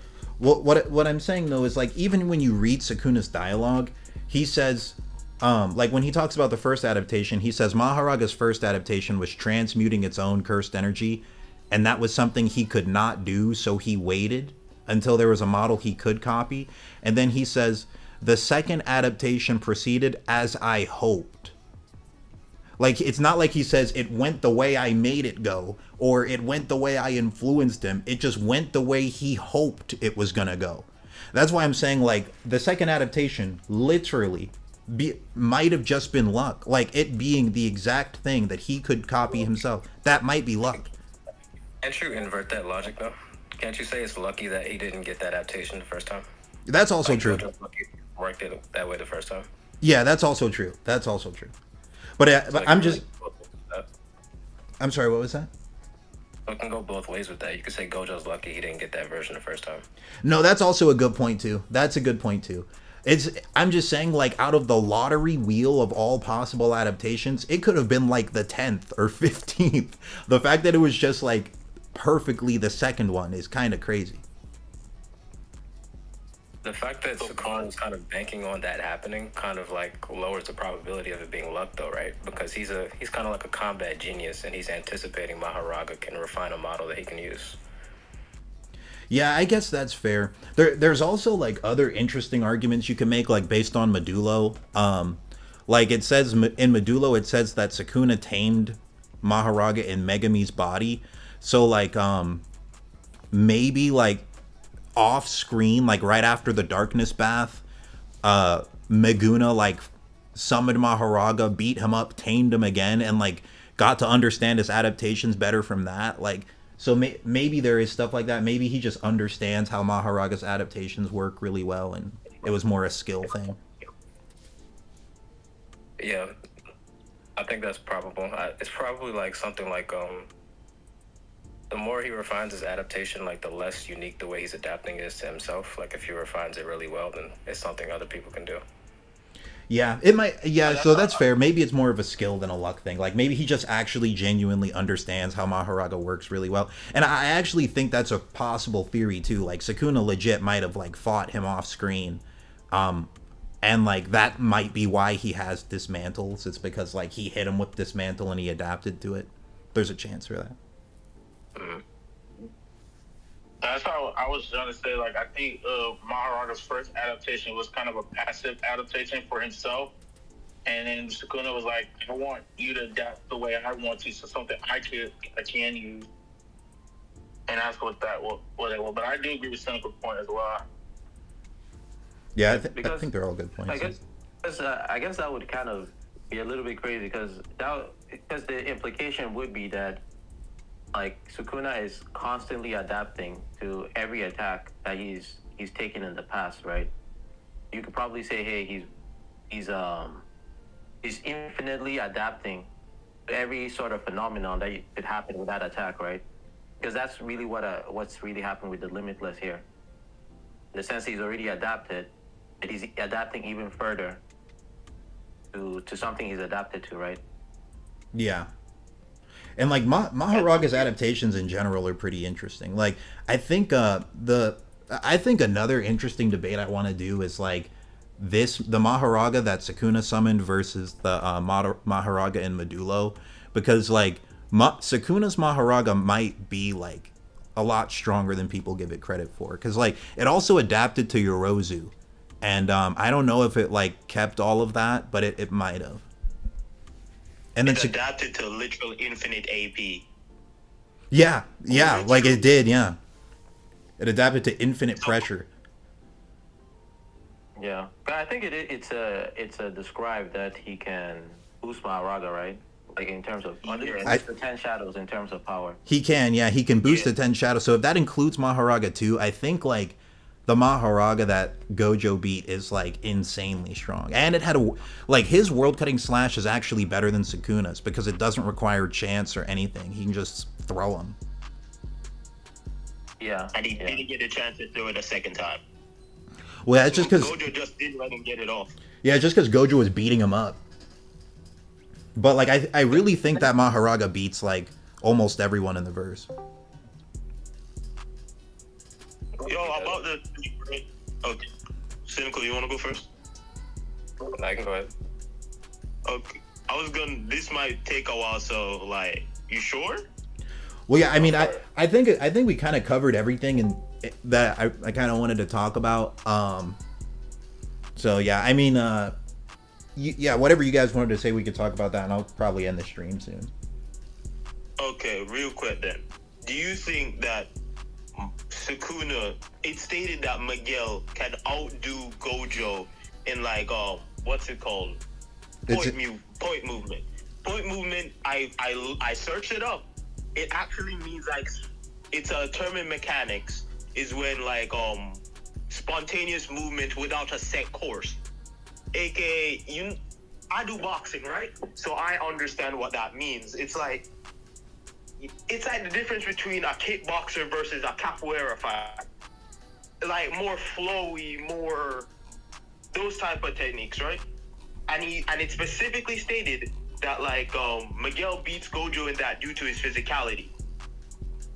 Sukuna is far superior, physically superior to Miguel in my opinion, and he has far more curse energy. So we'll buff him far more than Miguel's meager curse energy, right? So, if Miguel, weaker than Sukuna, could beat him in point movement but lose in linear movement, wouldn't Sukuna just beat him in point and linear movement completely? Well, no, that's that's not really what the scene is saying. Like it says like he would have like the advantage in the beginning of the fight, but long term, like as the fight went on, Gojo would just win. No, that's TCB translation. In the official translation, it specifically says point and linear movement. And Lightning specifically says like, oh yeah, the official translation actually beat out TCB in that one. Here, let me pull up these. Didn't he say that's only the case if they're not using curse energy reinforcement or curse? Yeah, it's without curse technique. So that's like a very nerfed version of like that's Gojo without using blue to amp himself, which is like one of the big things he does. But Sukuna could counter that but Sukuna could force that situation to happen because he has domain amplification. So blue amps would not really matter in that case. Oh yeah, and I'm seeing this is like the Viz translation. He said like if they were to hold on. And this is like him just trying to explain why like Miguel being black is a good thing. Like that's like literally what this scene is. Like it's like Gojo explaining like why being a black sorcerer is like strong to Yuta. He's like saying it in a way that Yuta can understand. So like this example might not even be like 100% true. But yeah, the Viz, it says like, he says if they competed physically, like yeah, the Viz translation is just weird. He says if we competed, well, it says if we competed physically without curse techniques but just cursed energy reinforcement, I could beat linear movement but would probably lose in point movement. Yes, it's difficult. It sounds weird, but if you Google what those terms mean, and then you realize, oh yeah, shit, linear movement is when you try to get from one distance to another distance with a specific trajectory, like you know exactly where you want to go, right? But point movement is when you're moving where you're trying to get to that destination in a flowy, non-linear form. That's what Miguel beats him in, and he beats him in specifically with physicality. And even in the other translation, right, where you said like Miguel can beat him at the start, right? If Miguel can have an advantage against Gojo Satoru at the start with a lot less curse energy, imagine who is also physically stronger than him, while being buffed up by way more curse energy, and he could force him to not use his curse techniques because of domain amplification. Well, that doesn't get rid of blue though. Like blue like is what Gojo uses to amp his own speed. And like the other thing is like domain buffs are a completely different, like there's a lot of other factors in that equation. And like another thing people don't like, here's something I want to say real quick. Like people like hype up like being jacked and big. But like they just kind of ignore how Mahoraga's like legitimately 10 feet tall and stacked, like insanely jacked, and Gojo just outboxes him anyway. So like I think people like overestimate like what it means to be jacked, you know, like. Okay, but that's curse technique reinforcement on top of being jacked. Mahoraga is a being made out of curse energy. Him being jacked is a lot different from a human being jacked. I don't know. I mean, I think Mahoraga still uses reinforcement. We don't know. I think he does. We know that can happen. I mean, I don't know why he wouldn't use it. He's a Shikigami made out of curse energy. Him using reinforcement would be like him using his physical body against something. I don't know.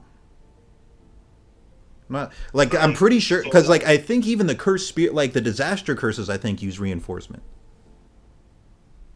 and they're just made of cursed energy. Can I add something to clarify? Yeah. What's that? I want to push something. What do you want to say? I just wanted to add something to clarify there. I don't think Mahoraga like innately uses cursed energy, because if you remember, and when he fought Sukuna the first time, he originally attacked with the no curse energy. He attacked with like a positive curse energy sword. So I think he has to adapt to using curse energy before he starts using it. I don't know. I'm not sure. I have to. Yeah, no, I remember the fight you were talking about.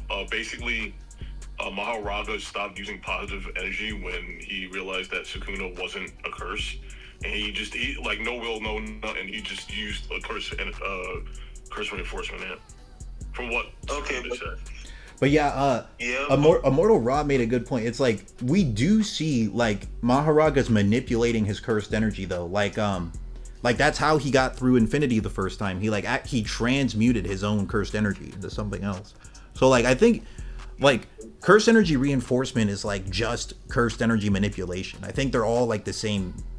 There's like similar concepts. Okay. Yes, let's say that's the case. But we do know that Miguel's physicals will allow him to beat Gojo in a specific area. Why wouldn't Sukuna, being far stronger than him in base, with far more cursed energy, and an ability to remove his cursed techniques, and domain amplification further buffs you on top of all of that, why wouldn't Sukuna be able to beat completely in physicals in that case? I mean, well, the big reason why it's debatable. What you saying?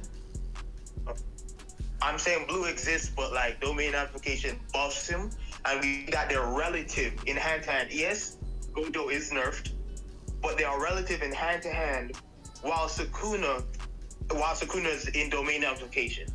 Regardless of Gojo's nerfed, imagine Sukuna gets all these buffs on top of that. Is what I'm saying. Well, yeah, I mean, what he would win? I'm saying it would be. You're saying what? I'm not saying Sukuna would completely win in this scenario, even with all this. I'm just saying it makes sense that they would be equals in scenario now. Well, yeah, I think that's fine. I mean, I just like the point I made, like when you're comparing like hand to hand, right? Like Sukuna's hand to hand versus Gojo's hand to hand. It's just like Gojo has a really impressive hand-to-hand feat, like being super nerfed against a domain amped Maguna and still holding his own, and hand-to-hand specifically is crazy. And he did that like with no curse technique while nerfing himself even lower. So it's like for Heian era Sukuna to be better in hand-to-hand than Gojo, he has to make up for like all those nerfs. Like he has to make up for all that, and it's like debatable if he does or not. That's like pretty much all I'm saying with that. Like. I think I think Heian era Sukuna and Gojo are close in hand to hand. I lean more towards Gojo, but I can understand people leaning towards Heian too. I don't think it's debatable. I think it's objective, because if Miguel can do it, at least in one area, Sukuna should. And he has domain amplification that can amp him even further. Well, like, yeah, in terms of like just raw, like, yeah, if Gojo and Sukuna fight with the same like Miguel rule we're giving, like no curse techniques, just cursed energy reinforcement, yeah, Sukuna would probably be stronger there, yeah, and just like boxing. And I think and I think he can force that into reality with domain amplification. But it's like buffing himself more. Domain amplification is like blocking him, but it's not like gonna turn off Gojo enhancing his speed. Like it doesn't do that. But we see that he kind of react to that with domain amplification when they were in the barrier clash, right? We see that he can still keep up. So even then, like, I mean, so like you can be relative to someone and like still block them here and there. Yeah. You can be slower than someone and still block them here and there. Yeah, absolutely. And I'm saying with the buffs, it would make sense that like they would be like Sukuna would have the more advantage in the domain clashes in that sense, but then Gojo would have to start relying on red and full power blues to get past domain amplification. There's still ways Gojo can win this, but I don't think he could win like hand to hand in the way he was doing it before. I don't know, man. He would have to stop caring about Mega Man. Yeah, I don't know. It's debatable. Wait, we gotta thank you for the donation. Speak Her Music. You said if Heian era Sukuna could hang with Gojo, then Maguna, Raga, and Agito wouldn't have gotten cooked. But that wasn't Heian era Sukuna though. So here's like all of those guys. Like another argument. Like I've seen people say this too. Like people can make the argument that the 10 shadows on their own, like, literally might be stronger than Sukuna's normal curse technique. Like it might, Like I've also seen this argument. People think like that the 10 shadows and all the stuff it gives you is like a bigger amp than like what 2 arms and a stronger body would give you. I think like I disagree. I honestly think outside the domain class, like outside of just domain battles specifically, I do think that's probably true. Like 10 shadows, like everything it gives Sukuna, Maguna probably is a bigger advantage than just being like more buff and having 2 arms outside of domains. But in domain battles specifically, I think Heian is more of an advantage. I kind of disagree for one reason, right? Because like Sukuna can one-shot his own Shinigami. They're not. The main reason why he uses them is to. The main reason why he uses them is to like get past infinity and allow him to survive with Gojo in a weaker body. Well, real quick, we can like there's so many other like Sukuna arguments. I want to end this stream pretty soon. Like for this last bit, if you guys want, we could talk about Maguna versus Heian era Sukuna if you guys want to do that. Yo, I love that. So like just real quick, like I was saying earlier, like based off of statements in Medulo, there's a real chance Maguna would just actually like low diff Heian era Sukuna, because like Mahoraga might be adapted to Sukuna's full kit already. He's not. No, he legit might be, because Medulo says like that Sukuna in Megami's body tamed Mahoraga, right? And we see Mahoraga like throwing dismantles. We don't get to see him tame him in Megami's body, but like there's a chance like he off screen like hit him with dismantle, hit him with cleave. He might be adapted to dismantle and cleave. Okay, the reason why I disagree with that is because I don't think an untamed Mahoraga keeps the adaptations he kept while he was untamed. The reason why I don't believe that's possible is if that was the case, he would have already become adapted to dismantle and cleave, and he would have had to started adapting to Fuga. How would he manage to capture him in the second time then? He just if that's the case. He just hits. He would have to just. I mean, so like the what is it? Oh, real quick, Blue Spiral, thank you for the donation. I appreciate it. You said the reality Maguna is stronger than Sukuna. You might be right, but yeah. Like when it came to what was it? Yuji Kuna, it said he could one shot Mahoraga with cleave. So maybe he just hit him with a dismantle and then just hits him with cleave and then he has him. But you said like he keeps the adaptations even when he wasn't even when he was a wild Shinigami. No. I'm saying like the process might be okay. So like my stance on it, it's like there's 2 different arguments you could make. Like the rules might be different when you actually tame him. Like so like when you tame Mahoraga, he might keep the adaptations from the ritual. Shibuya doesn't count though, because like Sukuna broke the ritual rules. Sukuna wasn't even part of the ritual. He just like broke in and like beat Mahoraga. And then another thing to think about is he had Mahoraga for a full month off screen. We don't know what he did. Like in that whole month, he could have just hit him with everything just for fun. Like we don't know. Like there's a real chance though that Mahoraga might just be a fully adapted to Sukuna being. And if he is, then like Heian doesn't stand any chance. But you could also say that there's a possibility that Meguna just one-shot Mahoraga with cleave. Just one-shot him. Yeah, the reason why I'm saying I don't think he did that though is because like in character that's not something Sukuna does. Like he likes to like actually fight his opponents, and then it would actually give you an explanation as to why Mahoraga has a dismantle. But in my opinion, he already fought him already. The reason why he has a dismantle is because like he can adapt to get anything, and he just adapted to what Sukuna wanted. That's my opinion on it. I don't know. I low-key kind of feel like I'm taking over this shit for real. Does no one else want to say anything? So, can I ask a clear? Oh, I'm sorry. Oh no, you're good. You're good. Yeah. I was gonna throw my 2 cents in there, because I don't think it even matters if Mahoraga was pre-adapted to cleave and dismantle, because like for one, like we know that he could adapt to the general like concept of slashes or cutting in general.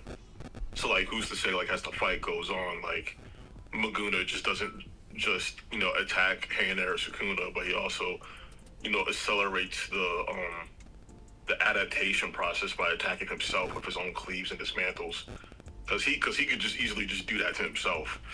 And Mahoraga can adapt to existence itself. Like it's just like Mahoraga's like entire kit blew up in Modulo. So yeah, no, Maguna just slams. I do think overall Maguna is just a stronger character, to be honest. Like as a sorcerer overall. But I think Heian has an advantage in domain clashes.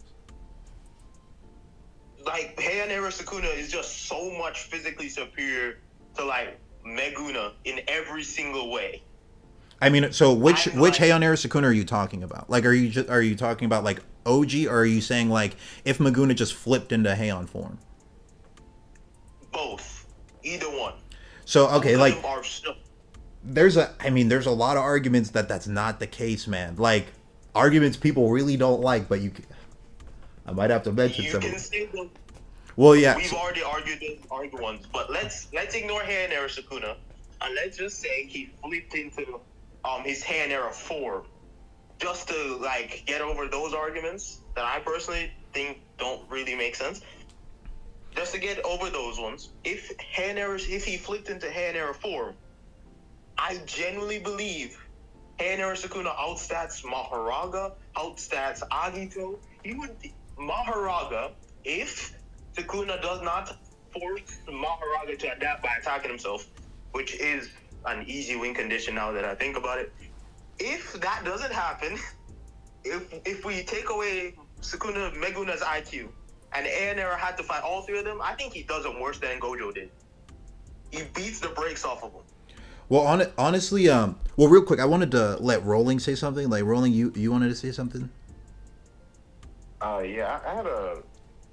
Okay, so first I wanted to say, why are we saying that that Mahoraga would keep adaptations, I guess, from previous fights? Because if you're saying that he might have adapted Sukuna's slashes, why would that adaptation be him having his own slashes? I guess that was one question. Yeah, I mean, I was just saying, like, it's because Medulo has a line of dialogue where they say, like, Sukuna in Megami's body tamed him, and we just, like, don't see it. Mm-hmm. So I was saying, like, anything could have happened there, right? Like, it might have been, like, he had a whole other ritual, and then he tamed him. But, like, the thing is, no one knows what happens when you tame Mahoraga, like, because no one had ever done it before. So, like, maybe if you actually tame Mahoraga, he keeps the adaptations from the ritual. I was saying maybe that's possible, and that would actually explain why Mahoraga has a dismantle, because it would mean, like, off screen Sukuna hit him with a dismantle, and then, like, Mahoraga just kept adapting to slashes, and now he has a dismantle. Okay, I think that makes sense. Gotcha. Yeah. And then one other thing I wanted to add, because I don't have anything else there. I think in terms of the Hayanera Sukuna versus Maguna, do we know if Sukuna would have like a similar like base physical stat to like Yuji would? Because I think if he would, then I think he would like be insanely strong, much stronger than Maguna would be, based off of physicals alone. Yeah, he would. I can make an argument that like he is just a clone of Sukuna's twin. That's all Yuji's physical is. He's a clone of Sukuna. He was strengthened as a vessel. He was like strengthened. I thought part of what Yuji's deal was that his dad was actually Sukuna's twin, I think, and that he was actually like part like curse or something. I don't really remember how all that went, but yeah, I think it's actually Yuji's granddad is Sukuna's twin reincarnated. Okay. Yuji's like his nephew.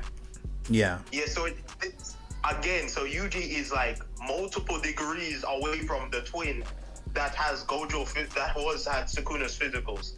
So again, you could even argue that Sukuna would be stronger base to base than Yuji. Well, I don't even know if he is, man. I'm gonna be honest. I really do lean more towards thinking that Yuji without cursed energy would be stronger than Sukuna without cursed energy. But like, I don't know. Sukuna is really strong though. Like he's just like he's Maguna, but just more jacked and has 2 arms. That's like, so he would be like physically stronger. Yeah. Yeah, I genuinely believe that Maguna would like do them worse than Gojo and Sukuna would. Especially, what would domain amplification do to Mahoraga? Would it shut off the adaptation? Because it does shut off. Shikigami are not like curse techniques, and adaptation is like weird. It's not like an active defense. It's more like a process. Here's something to think about, right? Like, let's say that instead of Gojo showing up to fight Maguna, it's Heian era Sukuna from the Heian era. He just hops in a time machine, he shows up, and he has to fight him. And Maguna prepares for Heian era Sukuna the way he prepared for Gojo. Heian era Sukuna gets low diff. There's like actually maybe no diff. That's unfair though. They have the same curse technique. What do you mean? Okay, like so. Okay, it's completely fair because like people all the time say like prep time doesn't matter when it's Sukuna versus Gojo, right? No, yeah. I mean, like, yeah, Maguna would be the stronger to Gege's perspective, but I don't believe what Gege says. Well, no. I mean, it's just like at the end of the day, it's literally just Maguna using his powers. That's all. Yeah. That's all he's doing is using his powers, man. So it's like I don't even really matters if he uses his powers. To be honest, like Maguna could literally use a curse energy enhanced knife, and it would give him the same result. I'm sorry, I have to say that, bro. Yeah, I mean, it just what if we what if we get what's that? Sukuna is curse tools. Even then it doesn't change. Like, so it would end up like that's all he can use because let's say that they're fighting, right? Even if we don't use a pre-adapted Mahoraga, if they're fighting each other, like Ashura was talking about, like mid-fight, Maguna can like hit Mahoraga with his own curse technique and get him to start adapting to slashes. He can, like, in theory, just have a Mahoraga that Sukuna cannot hurt with anything other than his cursed tools. And I don't know if they're strong enough to one-shot Heian either. I mean, one-shot on Mahoraga. What about Fuga? Fuga would kill him. But it's like, if he's using Fuga, Maguna also has Fuga, so, like, it would... I'm not sure how what would happen. Like, they might just cancel out. To take out Mahoraga, wouldn't that use it? And wouldn't he use the chance to amp his domain as they have domain clashes? If they do, but if they do, he would just... thing though, because we never see him like amp his domain slashes. Like, he can amp his normal ones, but we never see him the whole series like amp his actual sure hits. I don't know if he can do that. And it's also huge. It's also a huge risk for him to even use domain too, because like 2 of those same domains in Mahoraga is just having his adaptation being like substituted to Maguna, like that's bad. Like, yeah, like, you know, so the same thing he did against Gojo, where he was like clashing with the sure hit, but like letting Megami's soul take some of the take like unlimited void. Maybe he could just do that, like, and have Mahoraga adapt like within seconds of the first domain clash. Because if you look back at Sukuna versus Mahoraga in Shibuya, Mahoraga adapted to dismantle after like 1 hit. Like, he got hit once, and the next time he was already adapted to dismantle. And then he was adapted to slashes like a minute later. So literally all he has to do is domain clash once, and then he'll probably just have a fully adapted Mahoraga like after. We also, I mean, again, it doesn't even have to do that. He could just attack himself. Remember, he could like substitute the adaptation process for Mahoraga, and depending on what he's adapting to, Blue Spiral, thank you for the donation, bro. I appreciate it a lot. He's gonna adapt to it pretty quickly. Sukuna, Maguna, curse energy reinforcement above physical stat diff. Yeah. I think he just used Fuga in his own words for paying us Sukuna. He has 4 arms, so he can be able to do it while moving. Unlike Maguna, who only has 2 arms. What about the fact that like maybe Hiten could legitimately one-shot Mahoraga, like the lightning curse tool, because curse tools can be powered up by like your curse energy. Like, you can do that, So I think he could just one-shot it with E10. You really think so? Do we know what E10 does? It's just a lightning. Oh, wait. The staff. No, call me. Kamikoki. E10 was the other one.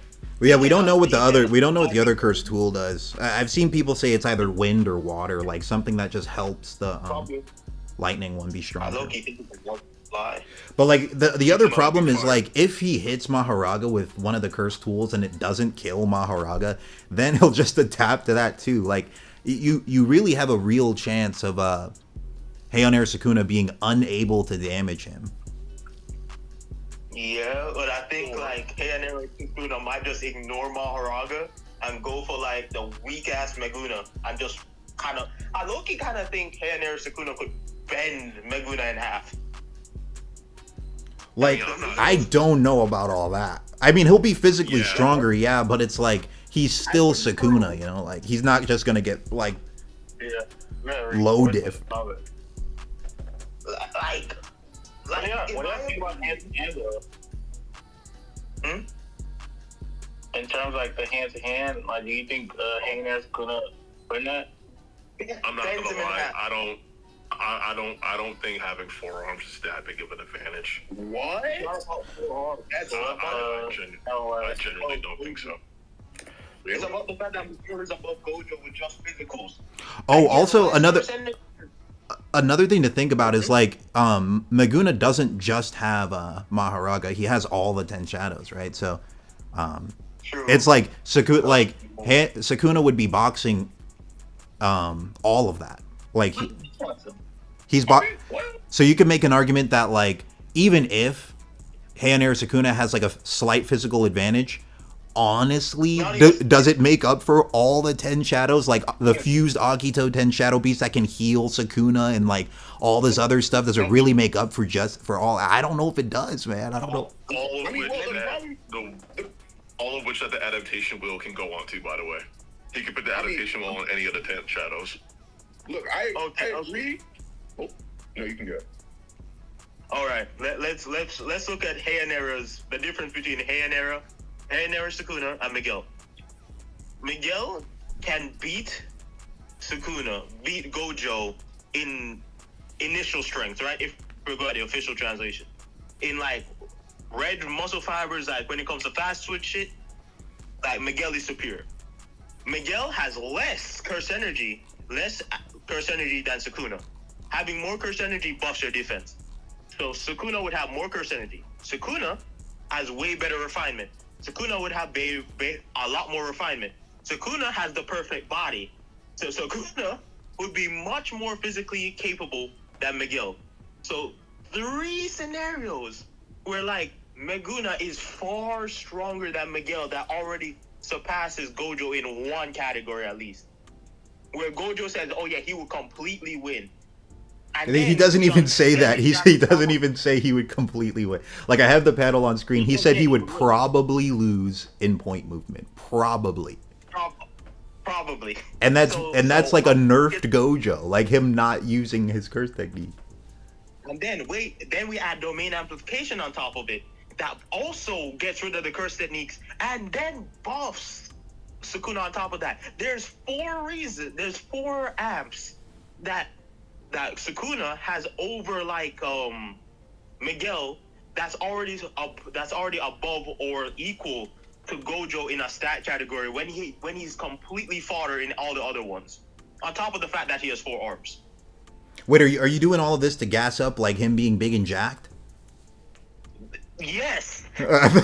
Like, yes. I mean, I don't think it's that crazy, bro. Because like I get that Heian Air Sukuna is like jacked. I get that, but it's like being jacked, is that enough to make up for all of the 10 shadows, bro? Like they're crazy, bro. And like if we're talking, you can probably one shot all the 10 shadows, bro. Yeah, I have a question. Like if we're talking about like the benefits of having a jacked body, it's like like you hit harder, but you're probably slower at the same time too. Yeah, I have a question. Did Heian Air Sukuna, does he have more cursed energy overall than Meguna? No, he has the exact same, but he can reinforce himself more because he has a jacked body. Oh, I see. Then Yes, you could probably argue Meguna wins in a domain then, since Meguna would be probably more skilled in a domain clash. Plus the Mahoraga factor.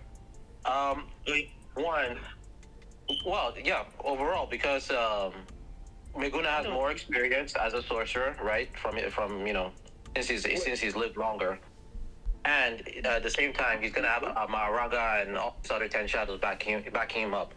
Because from what I saw in Shibuya, the slashes seem easy enough to adapt to. So you'll probably be 1 or 2 slashes that Hieneo will put on Meguna before Mahoraga adapts, right? And then that's kind of cooked by that point.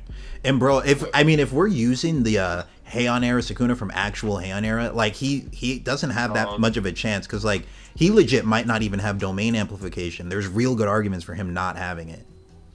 So when I say Heian form Sukuna, I mean like if Meguna transformed into Heian form, that's what I'm talking about.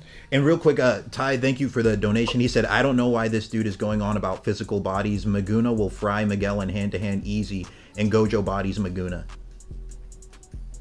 The fact that Gojo specifically stated that Gojo specifically stated that Meguna, when it comes to like raw physicals, beats Gojo in one area. He's weaker than him in every single other area. But yes, he stated that. You said Meguna. You didn't say Miguel. He said Miguel. Miguel, okay. Miguel beats him in that area. I agree with you. Oh, sorry, go ahead. Sure, you're saying. Honestly, I think Gojo was just buttering him up. I'm not gonna lie to you, bro. Wait. He was just lying. Just lying to Miguel's face. He lied. He's just lying. That's cold. That's cold. Bro, after giving him the Wing Chun combo, yeah, no, you're pretty good. Come on. That's also, dude. Okay, this is like a whole other argument. Like, you could legit say like almost every character statement is just a lie, bro. Like Yuji said he thought Yuta could beat 16-finger Yuji Kuna, bro. Like, there's so many bad statements. Like, but Yuji had no idea how strong Yuta was. That's true. Why do we keep bringing up the Sukuna being over Miguel thing when, like, we've seen Gojo fight a Sukuna in his own domain, when he's burnt out and he's getting slashed relentlessly, but he still, like, we saw that turned out as well. Like, they were still on par with each other in terms of hand to hand, and Gojo was nerfed in that scenario while Sukuna was not nerfed. I think Ashura's like trying to just like, he's trying to like hype up like how big of a buff it is to just be like jacked. That's like the whole. He's trying to hype up being jacked. The problem is, like, can we quantify that? I don't think you can. I don't know. Wait. Imagine. That's what I'm saying. Imagine Miguel beating Gojo in one area, and then Sukuna just being far, far, far superior to that Miguel with every other statistic he has on. Even that statement is contingent on Gojo not using his curve technique or domain amplification. Okay, but like, we already went over that part. The domain amplification thing, like, it gets rid of like neutral limitless, but like he can still apply blue to himself. That's not gonna get rid of blue. Yeah, he applies blue to his movement speed. Is that gonna really help his like? Is that gonna really help? Yeah, because that's why he was winning the initial hand-to-hand combat scenarios with Sukuna in the first place, until he got into the domain where he was like nerfed and Sukuna was buffed. Like, the blue actually did help like a lot in the domain clashes, right? In the domain clashes when Sukuna was the domain clash where he lost the first one. No, I'm not talking about those. I'm talking about when they were dead equal, right? Mm-hmm. Sukuna, yes, Gojo had brain damage. I completely stand on that.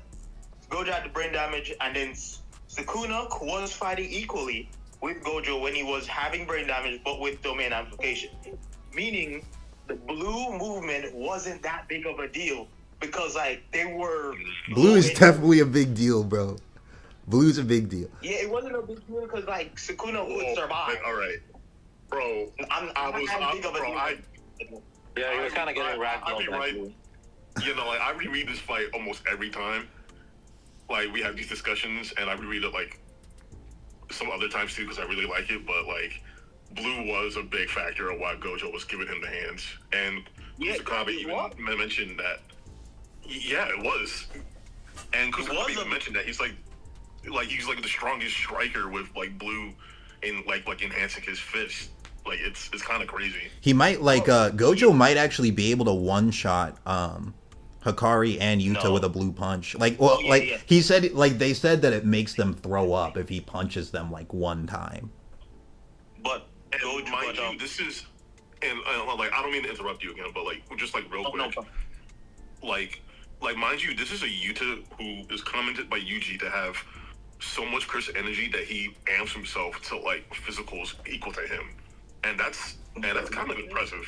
I actually do think like Gojo can one shot everyone. Other than maybe like with a punch, I think he can one shot everyone. Other than maybe maybe Maki and Yuji's debatable too, because like we saw him one shot Urahame, and I think Urahame is like relative to Hikari, right? Like. Wait, I don't. All right, I have to disagree with you there because didn't Gojo knock out Sukuna as well? Oh yeah, well yeah, but that's like Black Flash though. But to be fair, that was low output. Like he was a low output when he did the Black Flash. So like maybe that's not that different from like normal him. You know? Okay, that's that. Looking great. Sukuna was low output too, though.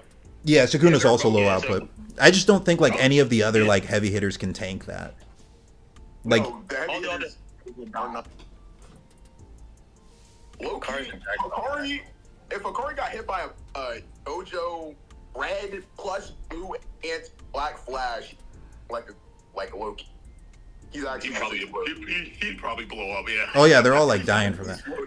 Oh, a lot of them are dying from that. But like yeah, I mean like talking about like the Maguna versus Heian Air Sukuna. One other argument, I'll just say this one real quick because people like hate this one, so I was saving it for later. But like you can make the argument that like you could say Maguna might have more cursed energy than the original Heian Air Sukuna, because like he might have Megami's cursed energy on top of his own. If he can use Megami's cursed technique, why can't he use his cursed energy? You know, like that is argument.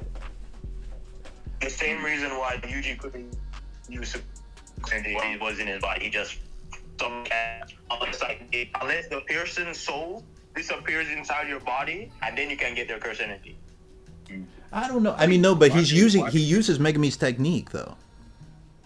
And like, wait a minute, doesn't Geto, I mean, Kenjaku gets Getos, right? Yeah, Kenjaku's different from Sukuna. You get but I get like it specifically stated like Kenjaku in Geto's body is just equal to Geto. It doesn't say he's stronger than him. He's equal to him. His domain is obviously something different. His domain is different. It specifically stated that Kenjaku has to be in Geto's body to be able to go into hand-to-hand combat. Wait, when so in my opinion, where was the statement? Oh yeah, this was stated. That's a pretty huge statement. It was stated. That is like, if you're saying that, it was.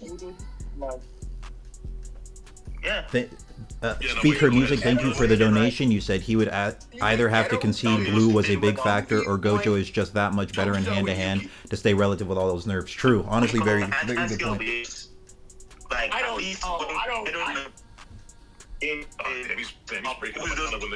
Yeah, it's breaking up. Yeah, can you hear me? Yeah, it went robot mode.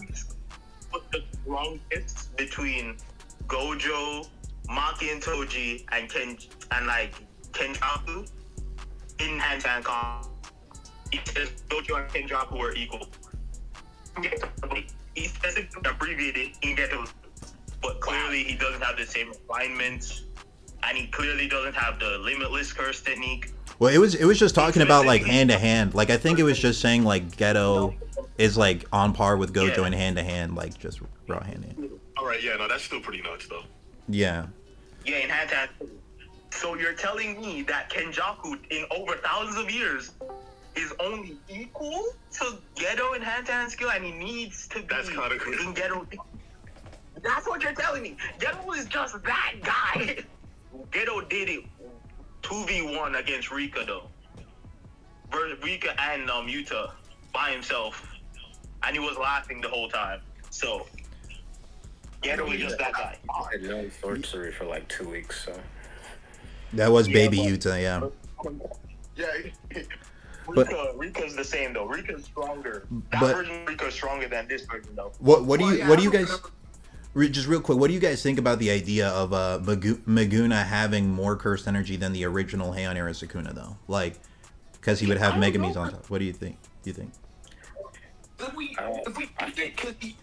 Oh wait. I was just gonna say, even if he has Megami's CE on top of his, I think that's such a marginal like addition. Yeah, it's like less than it's probably less than a finger. There's also another argument you can make. You could make an argument that like end of series Heian Maguna is actually like 21 finger level because of I don't even think this works, but it's like when he transfers over to Megami, he feeds him a finger.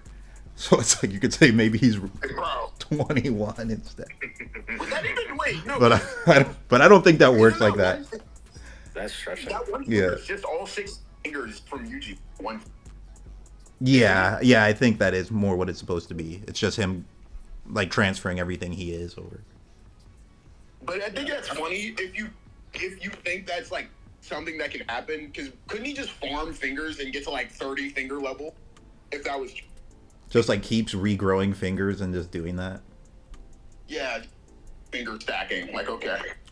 Yeah, I don't know. There's interesting arguments for Maguna just being stronger than the OG though. I don't think there is though. Like I don't think those arguments really stand up though. Like they also say like when Megami's fighting the finger bearer, he's like the fingers are resonating with each other, and that's why like the finger bearers are getting stronger. So it's like I don't know. I mean, maybe Maguna's just like really broken, man. I don't know. Like, No, I just think like the fingers are just waking each other up. Like they're using more of the curse energy that's already inside them. I don't think they're getting stronger, my guy. I just think they're waking up. Like when they felt Sukuna's presence, like the fingers started waking up. Like, oh yeah, we're gonna get revived now. That's what I'm thinking. I don't know, but it made the finger bearers stronger though. Like they were a different level. Like, I don't think that would make sense because, like, okay, this is gonna be some novel scaling that y'all don't know about. Gojo specifically said, like, oh yeah, the curse spirit version of Ikuju Mikuzane, right? Like Gojo's old ancestor, while as a curse, would give him trouble too. He answered it the same way he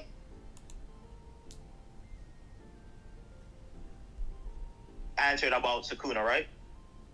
And then Kenjaku says Sukuna is stronger than that. Sukuna says, yo, he's the Yeah, I can't hear him. Yeah. Kenjaku says Sukuna is the stronger that has internet, bro.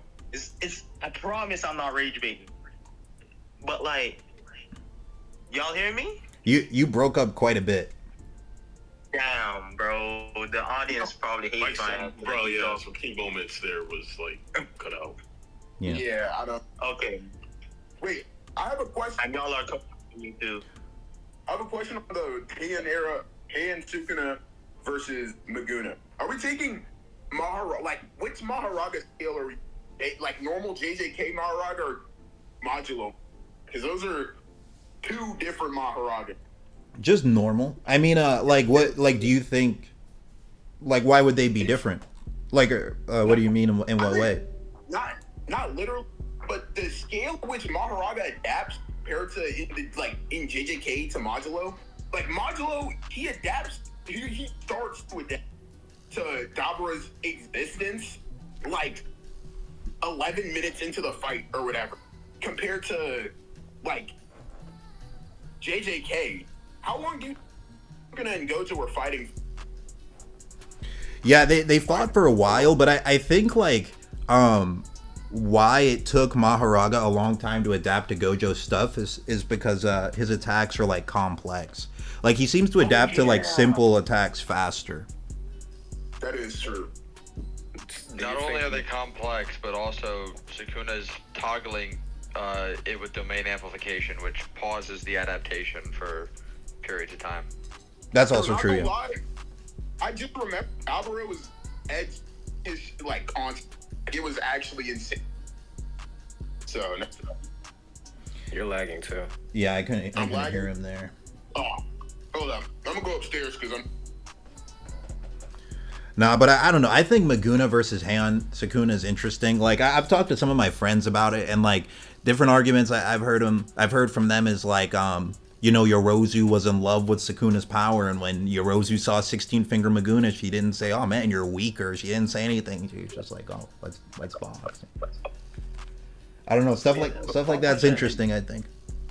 Well, one question: if you believe like the fingers resonate, and you know it makes whoever has the finger stronger, do you think like if Maguna met Heian or Sukuna, whether that effect will still take place? Oh, that he just like gets amped from just meeting himself. Like, Yeah, maybe, I don't know. because the only reason I bring that up. Yeah, because the only reason I bring that up is that could actually scale up Mahoraga and the 10 Shadows as well, right? Yeah, I guess that's true. Like the fact that like Sukuna can make I think he can make Mahoraga stronger with his own energy is also really crazy. And okay, like earlier someone said that Sukuna can just one-shot Mahoraga. Like he can one-shot him with cleave. I don't know if he can one-shot him with dismantle. I think you can one-shot him with the cursed tools. Yeah, that I really don't know. I mean, we saw Kashimo tank it in his base Because form. Caution was a pinning guy, though. Yeah, no, like Kashimo lightning was doesn't lightning. like lightning doesn't work on him, but he still got hit by the cursed energy, and so it's like I don't think it's that strong, you know. He's immune to lightning. He's a lightning type, bro. He's This probably doesn't like count. the biggest hard counter possible to that curse soul. That's true. That's like yeah, hitting a fire Pokemon with flash fire and saying, "Oh yeah, it didn't do anything. It's weak." but It he has like flash fire. we only saw it hit him and then hit like a bird, and that's all we see. So we don't really know. There's nothing to quantify. Actually, you know Yeah. We can, What was that? we can quantify with his own cursed energy output. I was gonna say, like, you know what's funny? Because Jogo died to. I think the level of Jogo resist to fire, like, is way worse than Kashimo's resistance to electric.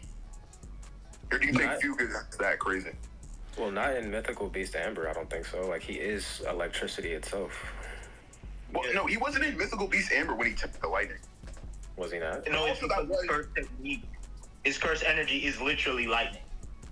His Was he cursed in technique. NBA when he tanked it? Nah, he was base. Base. I don't remember if he was base or if he was like just transforming. Like if he was transforming, it was like at the very beginning of the transformation. Had Sukuna transformed yet? No. Both of them are in base. Actually, there is a scene where he is in NBA, and I think he hits him with it too. Like I think he's hit with it twice.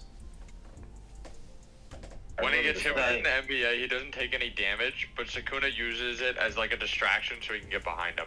Yeah. Okay. But I don't know. I still lean towards Maguna in Maguna versus Heian. But like I do agree that I think Heian has an advantage in just hand to hand. Like he's just the same character but a little stronger. A little. Yeah, but I just think like all of the 10 shadows working together would like make up for that difference in like hand to hand. I don't think most of the 10 shadows are relevant. No, I feel like I think Agito's really underrated, dude, because Agito took a Black Flash punch from Gojo and lived. Because they regenerate. I think Sukuna could just hit him with the heat, hit him with Kamutoke, and just delete him with lightning. No, he has like he's made of like Agito has Nue. Lightning too. Yeah. Nue is lightning. Yeah. He is lightning. Fuck. Yeah, yeah, and it's like it's not like Heian Sukuna's just fighting them. He's also fighting Maguna himself, you know. Yeah, and not gonna lie, because if we get into the like, do y'all think Mahoraga can adapt to physicals? To like, He can. He can't get stronger, but he can get immune to the physicals of the person he fought before. Says any at all, including Sure. Because like It's any and all phenomenon. And also, doesn't Mahoraga just start tanking Gojo Black Flashes like they're nothing? Yeah, Like, that is crazy. That is crazy. When he gets brought out, he gets hurt by Gojo's base punches, and then at the end he takes Black Flashes, and he like doesn't even flinch. Yeah, that's insane. That's either him adapting to physical damage, or he's adapting to Gojo's physicals. Either one, like, if we take that, then Mahoraga and Meguna together are like, they might actually cook Hayakuna just by himself, and then to add Agito in, like, I think Agito gets one shot just like before, and then like. But like with what though? Like what would one shot Agito? Cleave. Well, Cleave. Oh yeah, Cleave. Yeah. Oh, well, like Cleave. But Mahoraga and Meguna are not letting Hayakuna cleave Agito. That's the thing. Well, what are they? He might also be able to stitch himself back together after getting cleaved. Yeah, Agito might be like Black Flash from Gojo punched a hole directly through Agito. Like it got turned into a donut, and he just healed from it. Yeah, Agito might be a like Mahoraga type being where you have to like completely erase. Gojo did say, yeah. Gojo said you have to one shot Agito too. But even saying this, what is Agito contributing AP wise? Like, why is he relevant? What if he just starts tanking stuff? Pressure. He just, yeah, it's just like the jumping factor. Like, I think just being jumped in general is like a low key buff, like a jump buff. Yeah, but you can also heal them, which is gonna play a factor in the domain clash. That's true. RCT. Alright, what's gonna play a factor in the domain clash? RCT. Oh, yo, what's up, bro? How you doing? Yo, what's up, bro? We're I'm chilling. Oh, wait, I low-key wanted to talk to you about an argument for Gojo like being stronger than Sukuna. Oh yeah, I'm down to hear it. Like right now we were doing a Meguna versus Heian Sukuna, but yeah, I can hear your argument real quick too. 6'1". Oh, you still there? My fault. I moved to my PC. Can you hear me better? Yeah. Mm-hmm. No, my question was, what are your thoughts that Sukuna could have significantly amped Mahoraga without losing any sort of physical ability? Like, and to explain it, by the time he fights Yuta, that's when he's like saying that he has like the same amount of cursed energy as Yuta. Meaning he's only lost half of his cursed energy by the time of everything that happens. Mm-hmm. So like the idea would go that like he has so much cursed energy to expend that he's capable of fighting Gojo, popping domain like 6 times, everything like that, and still have half of his cursed energy left. So he should also be able to expend an extreme amount of cursed energy to amp Mahoraga. Yeah, he might have been amping Mahoraga, because like they do say he can amp his 10 shadows with his own cursed energy. Agito might have been amped too. And to further signify it, like obviously Sukuna didn't want Mahoraga to get one shot either, so obviously it would be more beneficial to him to actually like what's the word? Protect him. Like protect him and amp him. And we see that even with like a minimal amount of cursed energy, like whatever Megumi can give to Divine Dogs, makes it so like Megumi with a cursed tool can't damage Hanami, but Megumi's Divine Dog can like bite out chunks of Hanami. Yeah. Yeah, so, I think it's real possible. Wait, sorry, what?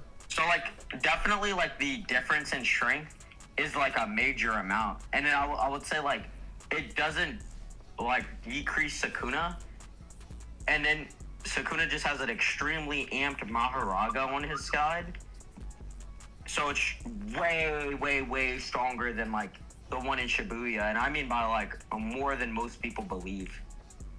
I also think so. Yeah, I mean I think there is an actual good chance that he was amping Mahoraga, like, because we don't really get an explanation on like how Mahoraga is able to throw dismantles. So maybe I thought it was consensus that Sukuna's Mahoraga is stronger than Megumi, so all his 10 shadows were. No, I'm just saying like by what degree? Like I think the degree is just so like much more than most people believe. It probably is like a good amount. I'm not sure like exactly how to quantify it though, but it does. Like we were just saying, honestly, I know a way to quantify it. Sukuna wonders about like about if three-fingered Sukuna could beat Mahoraga or not, and then Mahoraga can just keep up with Gojo and Sukuna. Yeah, I mean, like... Yeah. Oh, go ahead. No, you're good. Go ahead. I'm saying, but wasn't Sukuna defending Mahoraga throughout the battle? Say it again? He snapped into a neutral limitless? Yeah, but... Wait, what did you say? Sorry, my game's like super loud. I was saying that initially when Mahoraga made his first adaptation, Sukuna was protecting Mahoraga. Gojo was like, Sukuna is going to be on offense. No, Maharaga's going to be on offense while Sukuna was going to play defense to protect Mahoraga. Yeah, that's So when true.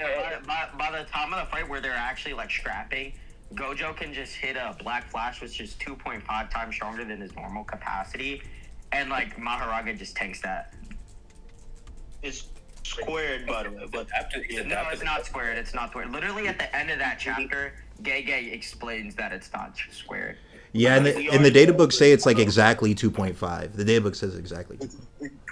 It's not 2.5. Even at the end of the chapter, if you read the end of the chapter, it just says it's not squared and that he made a mistake.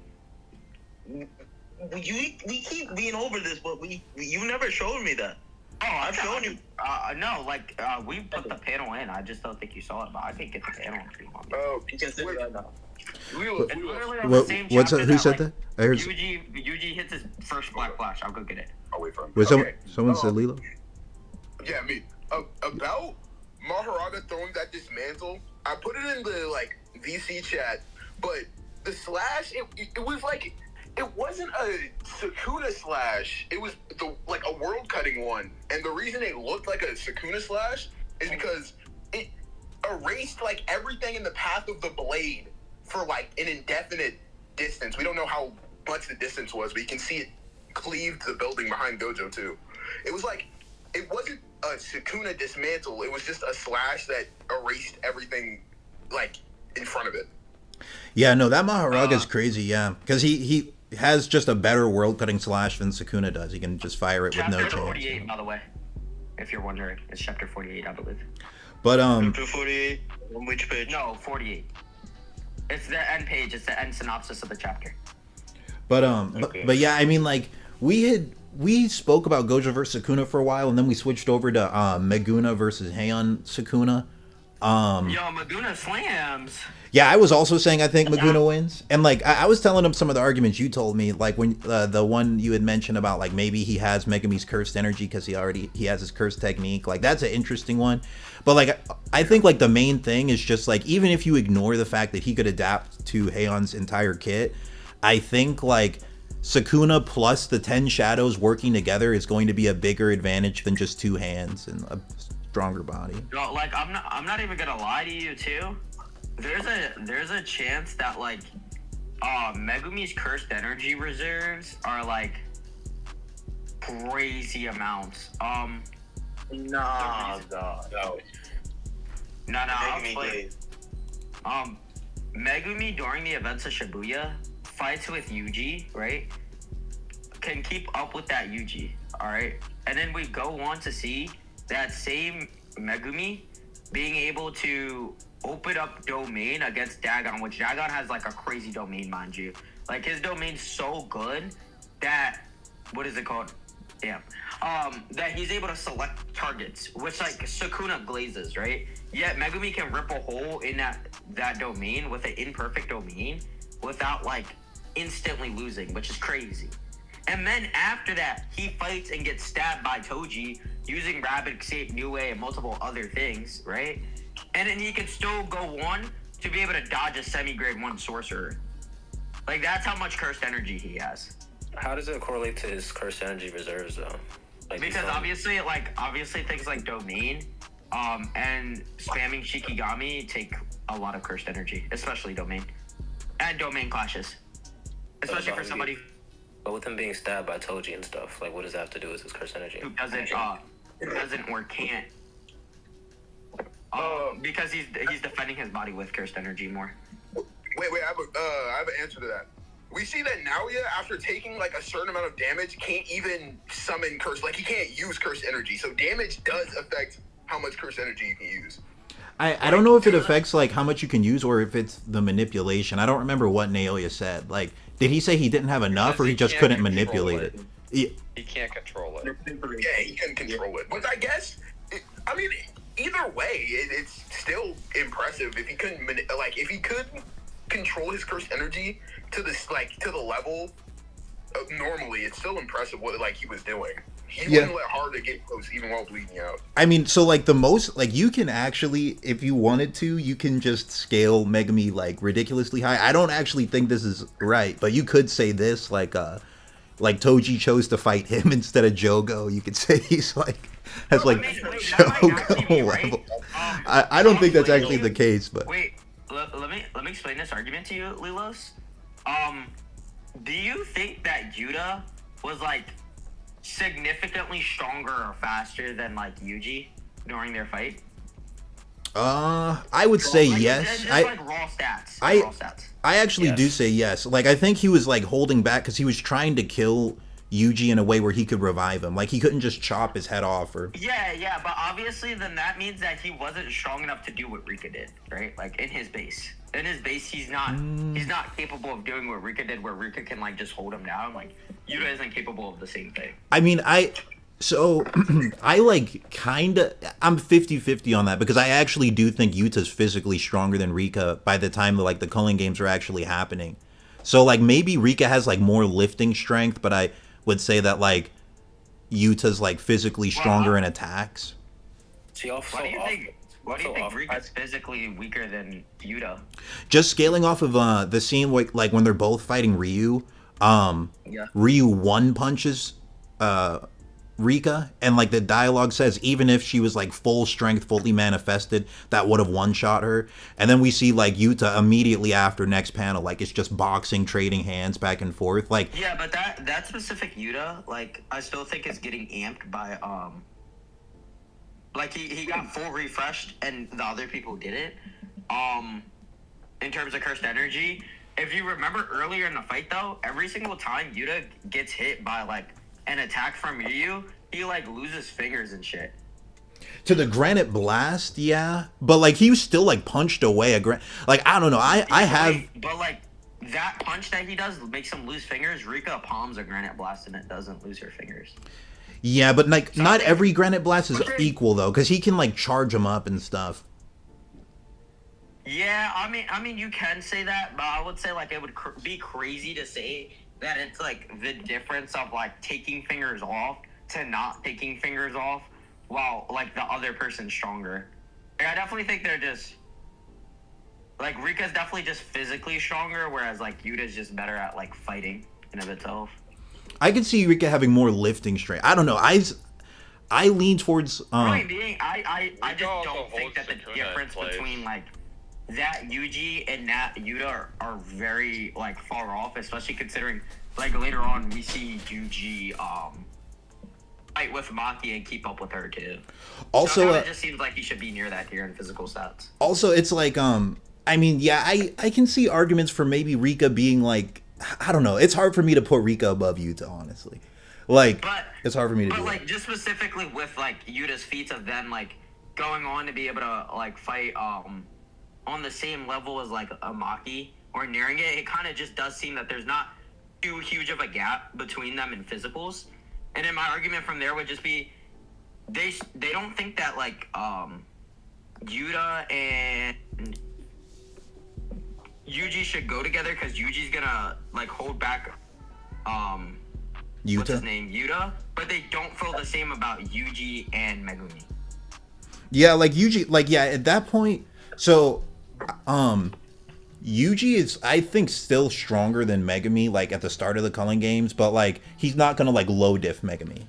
And my point would be that whatever gap is between Megumi and Yuji is lower than whatever the gap is between Yuji and Yuta. Oh yeah, I think so. Yeah. I don't think there's a huge gap between Yuta and Yuji. What? I think in culling games there is. I personally do. I mean, but right afterwards, what would you do to explain the idea that right afterwards, just straight up, Like, do you mean like overall? Because like if they're fighting overall, Yuta can domain diff him. I'm not talking about. I'm literally just talking about physical stats. Okay, in raw physicals, I have Yuta above Culling Games Yuji, but like I can, I just have him above. Like I said, I just don't think like I'm okay with you thinking he's above. I just don't think it's a big difference. Like whatever. I mean, I can see that argument because of like they actually fought and Yuji broke his sword while Yuji wasn't fully healed. But it's like it's just also the fact that Yuta like had to hold back the way he was attacking him. Yeah, I would agree. I would agree with that argument personally if it wasn't for the showing that Yuji has whenever he does fight Maki. Or Fight with Maki. That is a stronger Yuji though. He like awakens with like rage. And there's actually Restless Gambler pointed out a scene like when he has that like mini rage awakening, he might have actually done like a small dismantle. Yeah, he does. He does do a small dismantle. He cuts Sukuna's finger. I know exactly what you're talking about. Yeah. My question to you would be this: like, do you think he keeps the rage amp and why? Because I don't think you could prove he keeps the rage amp, but by the time he starts fighting with Maki, he doesn't have it anymore. He's like calm. Like my thought, like the way I've always viewed that, I viewed the like the Yuji that fights Maguna, like side by side with Maki, I view that as a stronger Yuji than the Yuji that Yuta fought. Why? Because like even like after the rage amp, like specifically Sukuna makes like a mark about it that he's like not fun anymore. Yeah, I mean, like and then he just straight up performs worse after that point. And he's like calm and everything, right? So like it would be weird to say he keeps the amp when the narrative implication is definitely that he doesn't. And then there's no fight he participates in that would increase his strength and cursed energy or anything because he fights Higuruma, but when he fights Higuruma, like he gets his cursed energy taken away and shit. I mean, like my stance on it was like rage was the trigger that made him that strong in the like Maki Yuji versus Maguna fight. But against Yuta, he like didn't have that rage amp. But like maybe he could access it though. We visibly see that he loses the rage amp. Like he isn't as strong as he was when he was raging out. Yeah. You mean like after the fight's done? No. During the fight, like even Sukuna makes a comment about it and everything. Like I mean, so I would say like rage amp Yuji that fights Maguna. I do think that one's like real close to Yuta, like closer. I honestly would still lean more towards Yuta, but he's like pretty. I could understand. He's stronger than Yuta and Rolf is, but I mean not Shinjuku Yuta, but like Sendai Yuta. The reason that's tough though is because like we see Yuta just like low diff Chozo, like just one taps him, right? I don't know if Yuji's really is Yuji doing that one tap in Chozo. Yeah, I most definitely like when he was originally fighting Chozo, like it was Yuji hits him once, and then Choso's like, yeah, bro, I'm going to risk spontaneous like combustion for my blood cells rather than taking another punch from Yuji, or I'm cooked. And then, like, he sees Yuji again afterwards, and he's like, yo, Yuji's a demon god. Yeah. I mean, I think I view... So, like, your original statement, you think, like, Yuji and Yuta are, like, pretty close in physicals, even at, like, the very start of the Culling Games, is your point? Yeah, and then whatever gap between Megumi and Yuji is less than the gap between Yuji and Yuta. Yeah, I don't know. I mean, I think we both agree that we have Yuta above him, but I don't have base Yuta above him, actually. I think, like, base Yuta without the use of Rika, like, if it's literally just Yuta and Yuji fighting, I think Yuji beats him. Yuji. But he would just domain diff him, though. No, well, like, I'm literally saying just base Yuta. Like you mean, like, just punching? In the face, I think Yuji's winning. I have to think about that a bit more. I don't know. What do you guys think about that? Everyone else. That base Yuta would lose to base Yuji in the Culling Games? Yeah, like if they were just like boxing. No. Like, do you mean like if Yuta's not using a sword too? Yeah, like they're just straight up punching each other, bro. Oh, like he has no sword either. If he's no like, sword, then I like, can kind of I'm understand literally a little talking more. about raw physicals. Like if they're dead punching each other, like I think Yuji's coming out on top. I don't even know how I'd quantify this because I've never seen you to fight like that. Yeah, it's. I mean, Does he fights against Ryu like that? What are you talking about? But he's using curse techniques. If he gets, there's portions of the fight where he just doesn't use curse techniques. Like, well, do you think Yuji hits harder than Ryu? Say it again. Do you think Yuji hits harder than Ryu does? Yeah, bro, maybe. Cause like I think Yuji's in this. Like I said before, I think Yuji's in the same like tier as Maki. Because he just performed well. I don't know. I mean, I think so if we're talking just like raw physicals and Yuta's not using his sword, I think that then I could see it being like close. I'm still leaning towards Yuta, but like I mean, there could be an argument for Yuji like winning. Like the thing I think about is the scene where Hikari's like punching Yuji for a while and he thinks he would have knocked him out by now, but Yuji's still like conscious. So he does like he's durable. I just don't know if I could put him like above Yuta. Like, but if you're talking about the Rage Amp Yuji, then I'm starting to like I said, understand even after the Rage Amp, and like it's just shown he performs worse after the Rage Amp, and like Sukuna makes a comment about like the Rage Amp, like but he always talks down to Yuji though. Yeah, he can That's always true. talk down to That's Yuji, true. but it doesn't mean the things that he's saying isn't true, right? Like. I don't know. I think it is kind of close. I've just always leaned more towards Yuta. But yeah, in raw hand to hand, I've never really thought about like exactly where Yuta scales like without his sword and stuff. But like all I'm trying to argue is that like if Yuji does keep up pretty nicely with Yuta beforehand, and then he loses the Rage Amp that he has because it's just stated and then shown through feats, and then he still keeps up with Maki once Maki starts trying, then it's not ridiculous to say that maybe Yuji just was at this level this whole time, right? And then like whatever difference between Yuta and Yuji there's less of a difference between Yuji and Megumi. I do agree with. Basically, Megumi and Yuta are relative. Yeah, near that point, but like. Megumi isn't gifted with the same physical stats as like Yuji is, like naturally. So like whatever he's doing, he's amping himself with cursed energy. So if he's kind of relative to Yuta, why doesn't he reinforce himself with his CE and be on Yuji's level anyway? I think he is on Yuji's level. What are we talking about? So then, like, how high do you scale Reggie? I think he's on that same level too. Actually, I don't even think that that's crazy to say because specifically. Right, like, what does Kenjaku want? He wants, like, the strongest people in this new time, right? Like, why would he bring back some bum? That can't be said because the first girl that Megumi meets is, like, a bum, isn't she? But that wasn't a reincarnated. Yeah, no, that wasn't a reincarnated sorcerer, though. That was somebody who... I think Kenjaku did bring back some bums. I think he did bring back some bums. The spinning hat guy was a reincarnated one, right?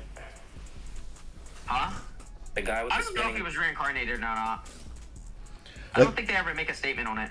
There were some people that really weren't that strong. Like, there were some people on Reggie's team that were getting one-tapped by, like, just, like, baby attacks. But were those people reincarnated? Like I said, I don't think there's statements for them. Like, for example, like... Hold on. I just want to remind people some weak people who were reincarnated. What? Just to help out. So there's obviously Reggie and Dido. Yeah. Right, they were both reincarnated, right? Yeah, Dido isn't a bum, but yeah.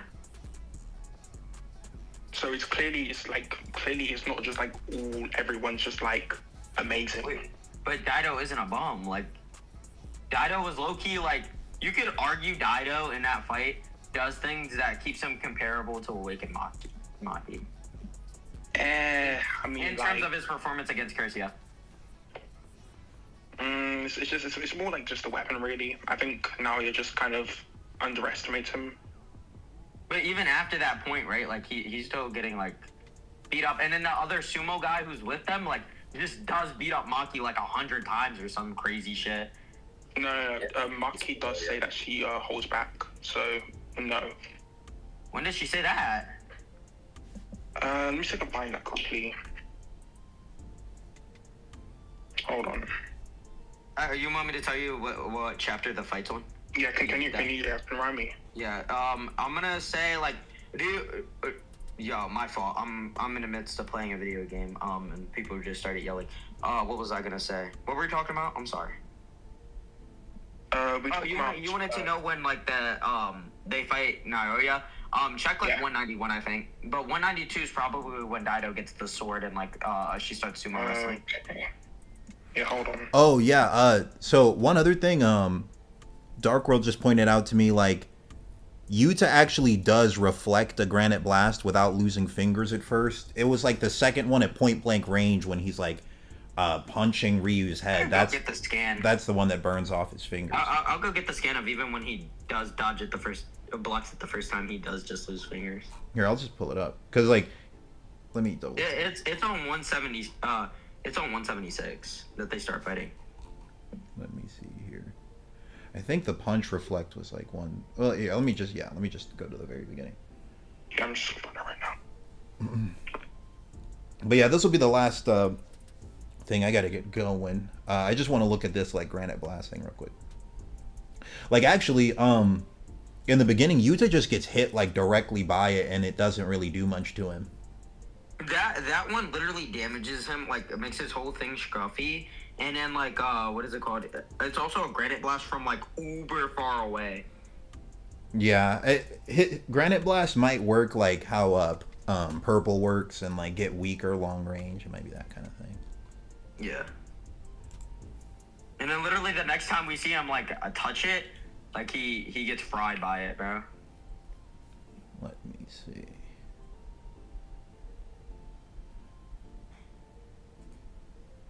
Yeah, so okay. No, we see him in this panel here. He deflects it with his bare hand. That's his right hand.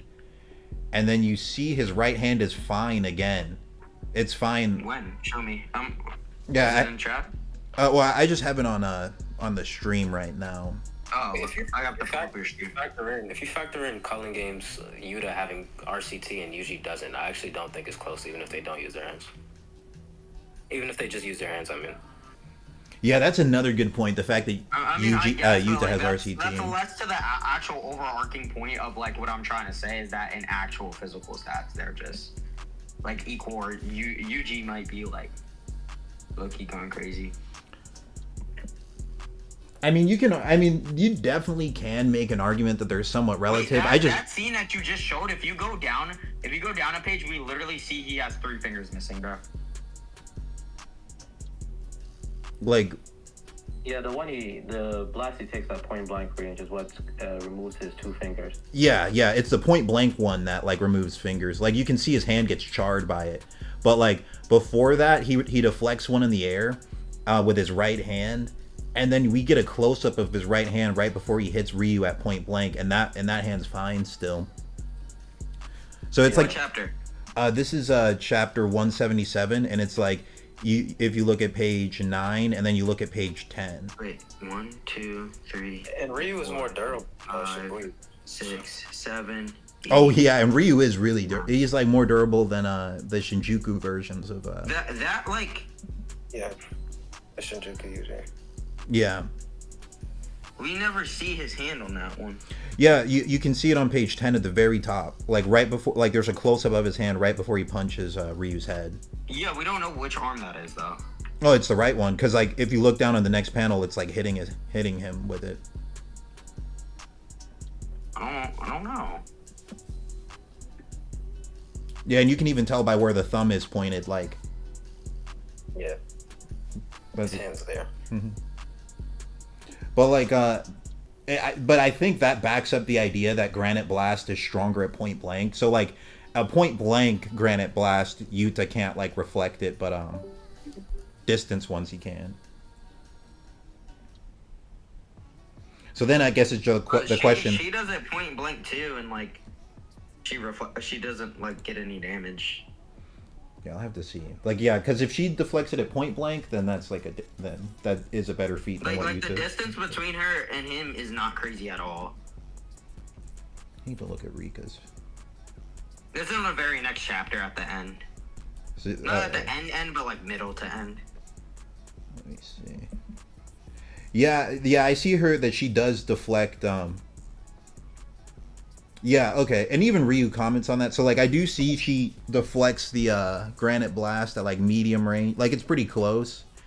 And then he says it might be tougher than Yuta.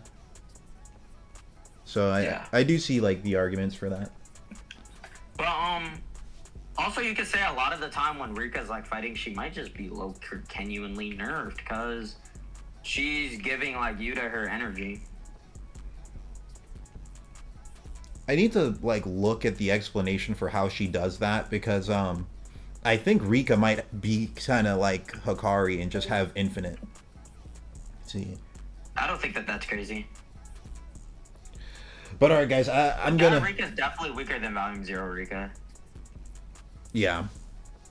Yeah, that's probably true, yeah. But alright guys, I gotta get going. But this is a pretty fun stream. But yeah, I gotta get going. Sure. But yeah, thanks for tuning in. I'll talk to you guys later. Alright chat. That was a really long stream. I started the stream with like no intended time frame. I just started streaming. But that was a fun one. Did I miss any like comments? But yeah, I guess that's it for today.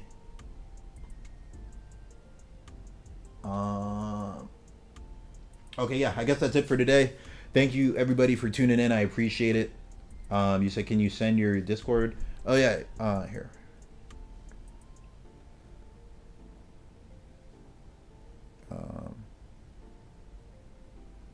One second. We'll post it right here in the chat. But yeah, that's it. Oh yeah, and I said I was going to talk about Kagurabachi. I just got to chapter 93 on Kagurabachi, and I really love it. Like, it's a great series. Like I was saying it earlier in the like debate chat, that Kagurabachi, like, it's basically just JJK with swords, but I think the writing in the fights is better. Like, I think JJK fights have better choreography and like cooler powers, but I do think like the themes and like the narrative writing stuff that happens in Kagurabachi fights is like actually better than JJK. I really like Kagurabachi. I'm gonna start making videos on that soon, or at least make a video on it, because it's definitely underrated. And I'm looking forward to when the anime comes out. That'll be crazy. But alright chat, that's it for this stream. Maybe I'll do a separate stream where I like talk about Kagurabachi more. But yeah, thanks everybody for tuning in. This was a fun one. And I will see you guys on the next one.